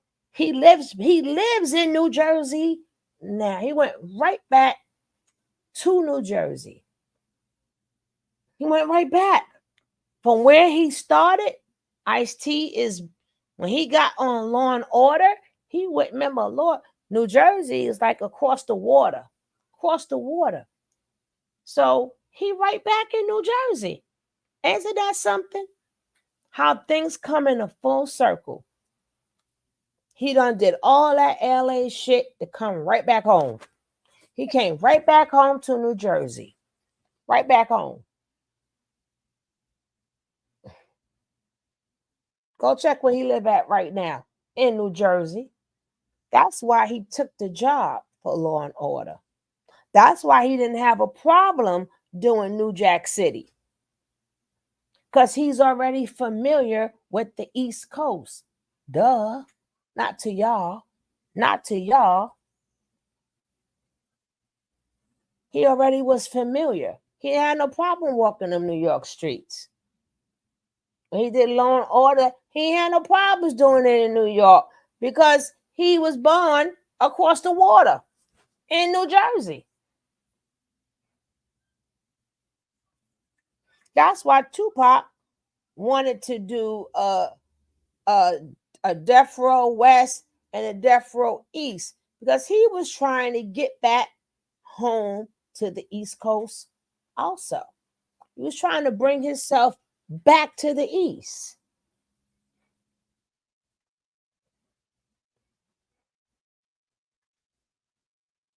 But he'll be out there with all of LA people. He right back with his Jersey folks. And he never did. Like, how do I know this? Because I like hip hop, right? I like hip hop for real. I love my hip hop music for real.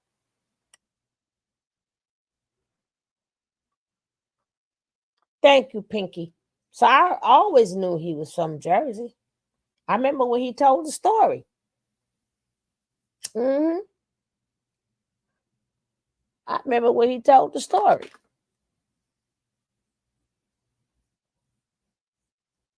I be like, I know. No, you didn't, because y'all didn't tell me.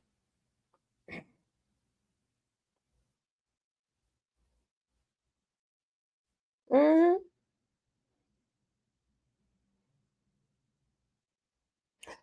Let me tell y'all. It's not. I do love my music history, but I love Remember, that's all we had, Pinky. What else did we have? You know, depending on your age bracket, that's all you had was music, right? Even before hip hop came out, that's all we had. What we didn't have nothing else. You went outside, we didn't.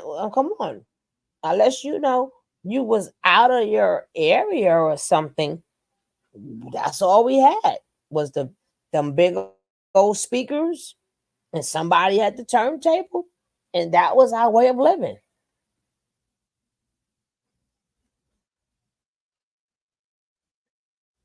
And I love the fact that I love my people.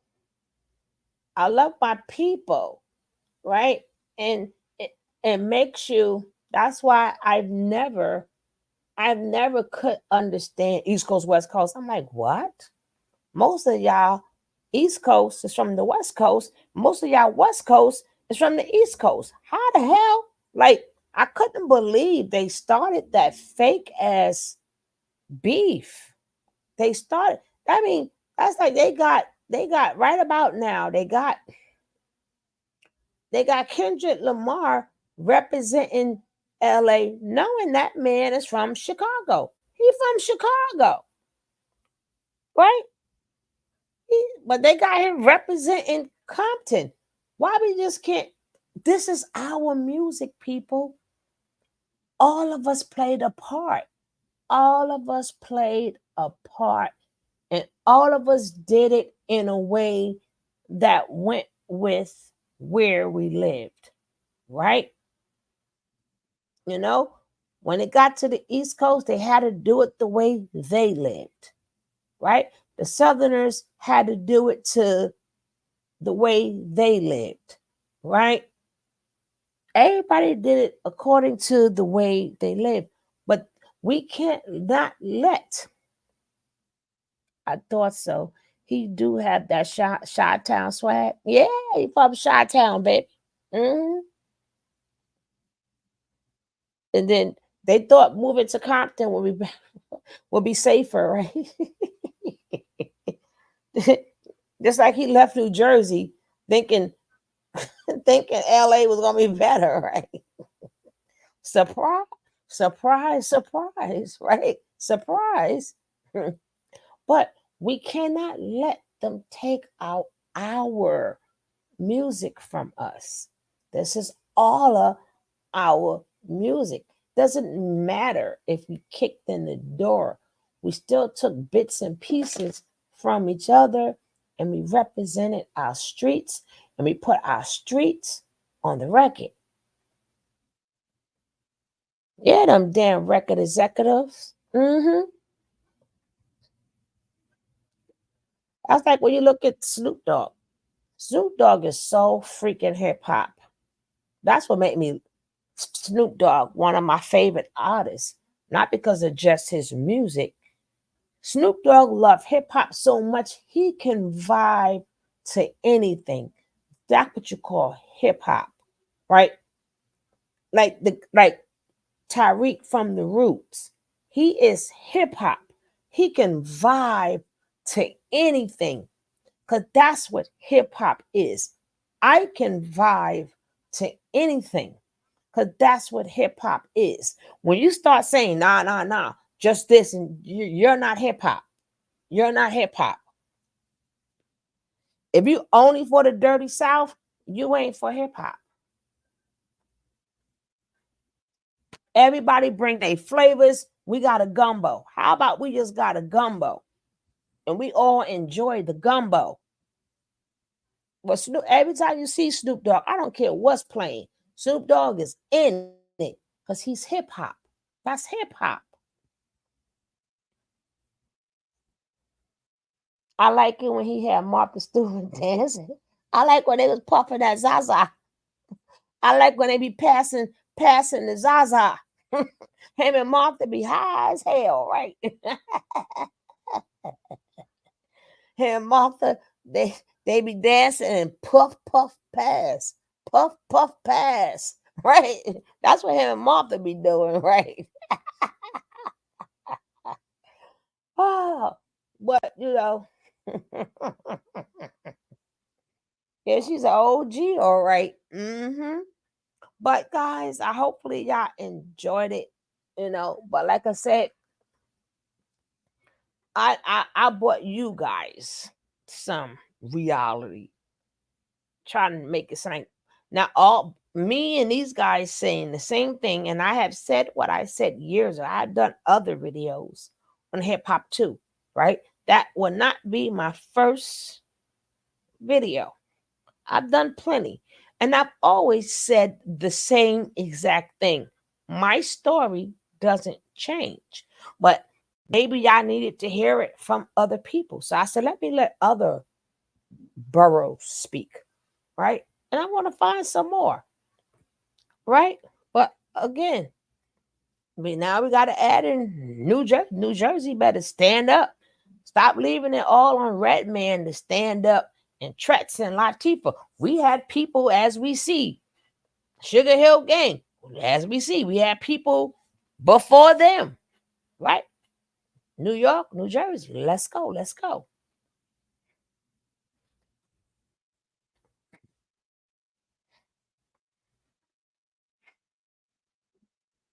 He be having them lose their mind. So now we're going to play a couple of songs and get up on out of here.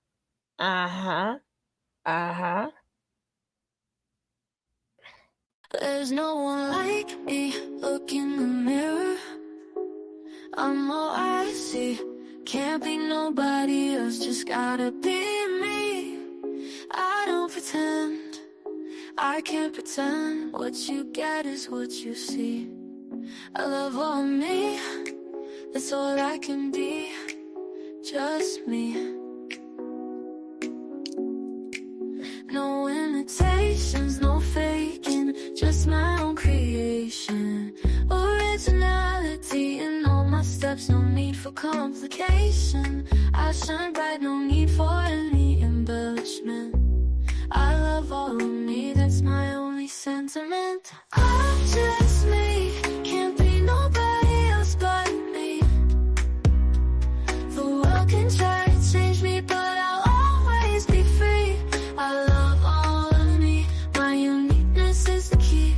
No one else can be me, just Thank you, baby. I appreciate you guys.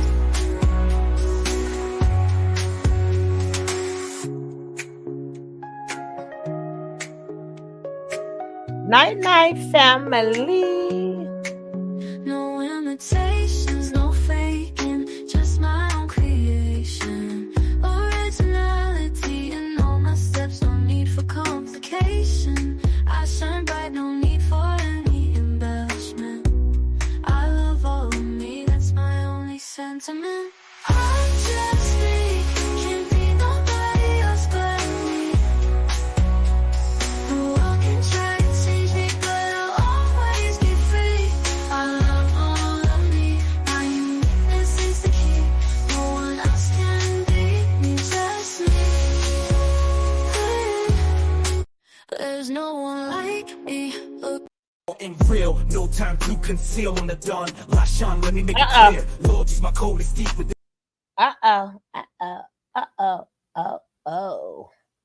In the land of real, there's a love that's true. Sugar love is her name, spreading sweetness too. Her voice like velvet, smooth as a summer breeze. A podcast, a soundtrack to everybody's ears. Sugar love, she's the queen of soul. Ooh, yeah. Her podcast, the place where the stories unfold. Ooh, yeah. News and entertainment with a touch so sweet. She's the heartbeat of the community's beat. She brings the news with flavor like a cup of hot tea. Uncovering stories, bringing light to what we see. With her infectious laughter, She uplifts every soul, sugar love. She's the one who makes us feel whole. She's the one who makes us feel whole. In the land of real, there's a love that's true. Sugar love is her name, spreading sweetness too. Her voice like velvet, smooth.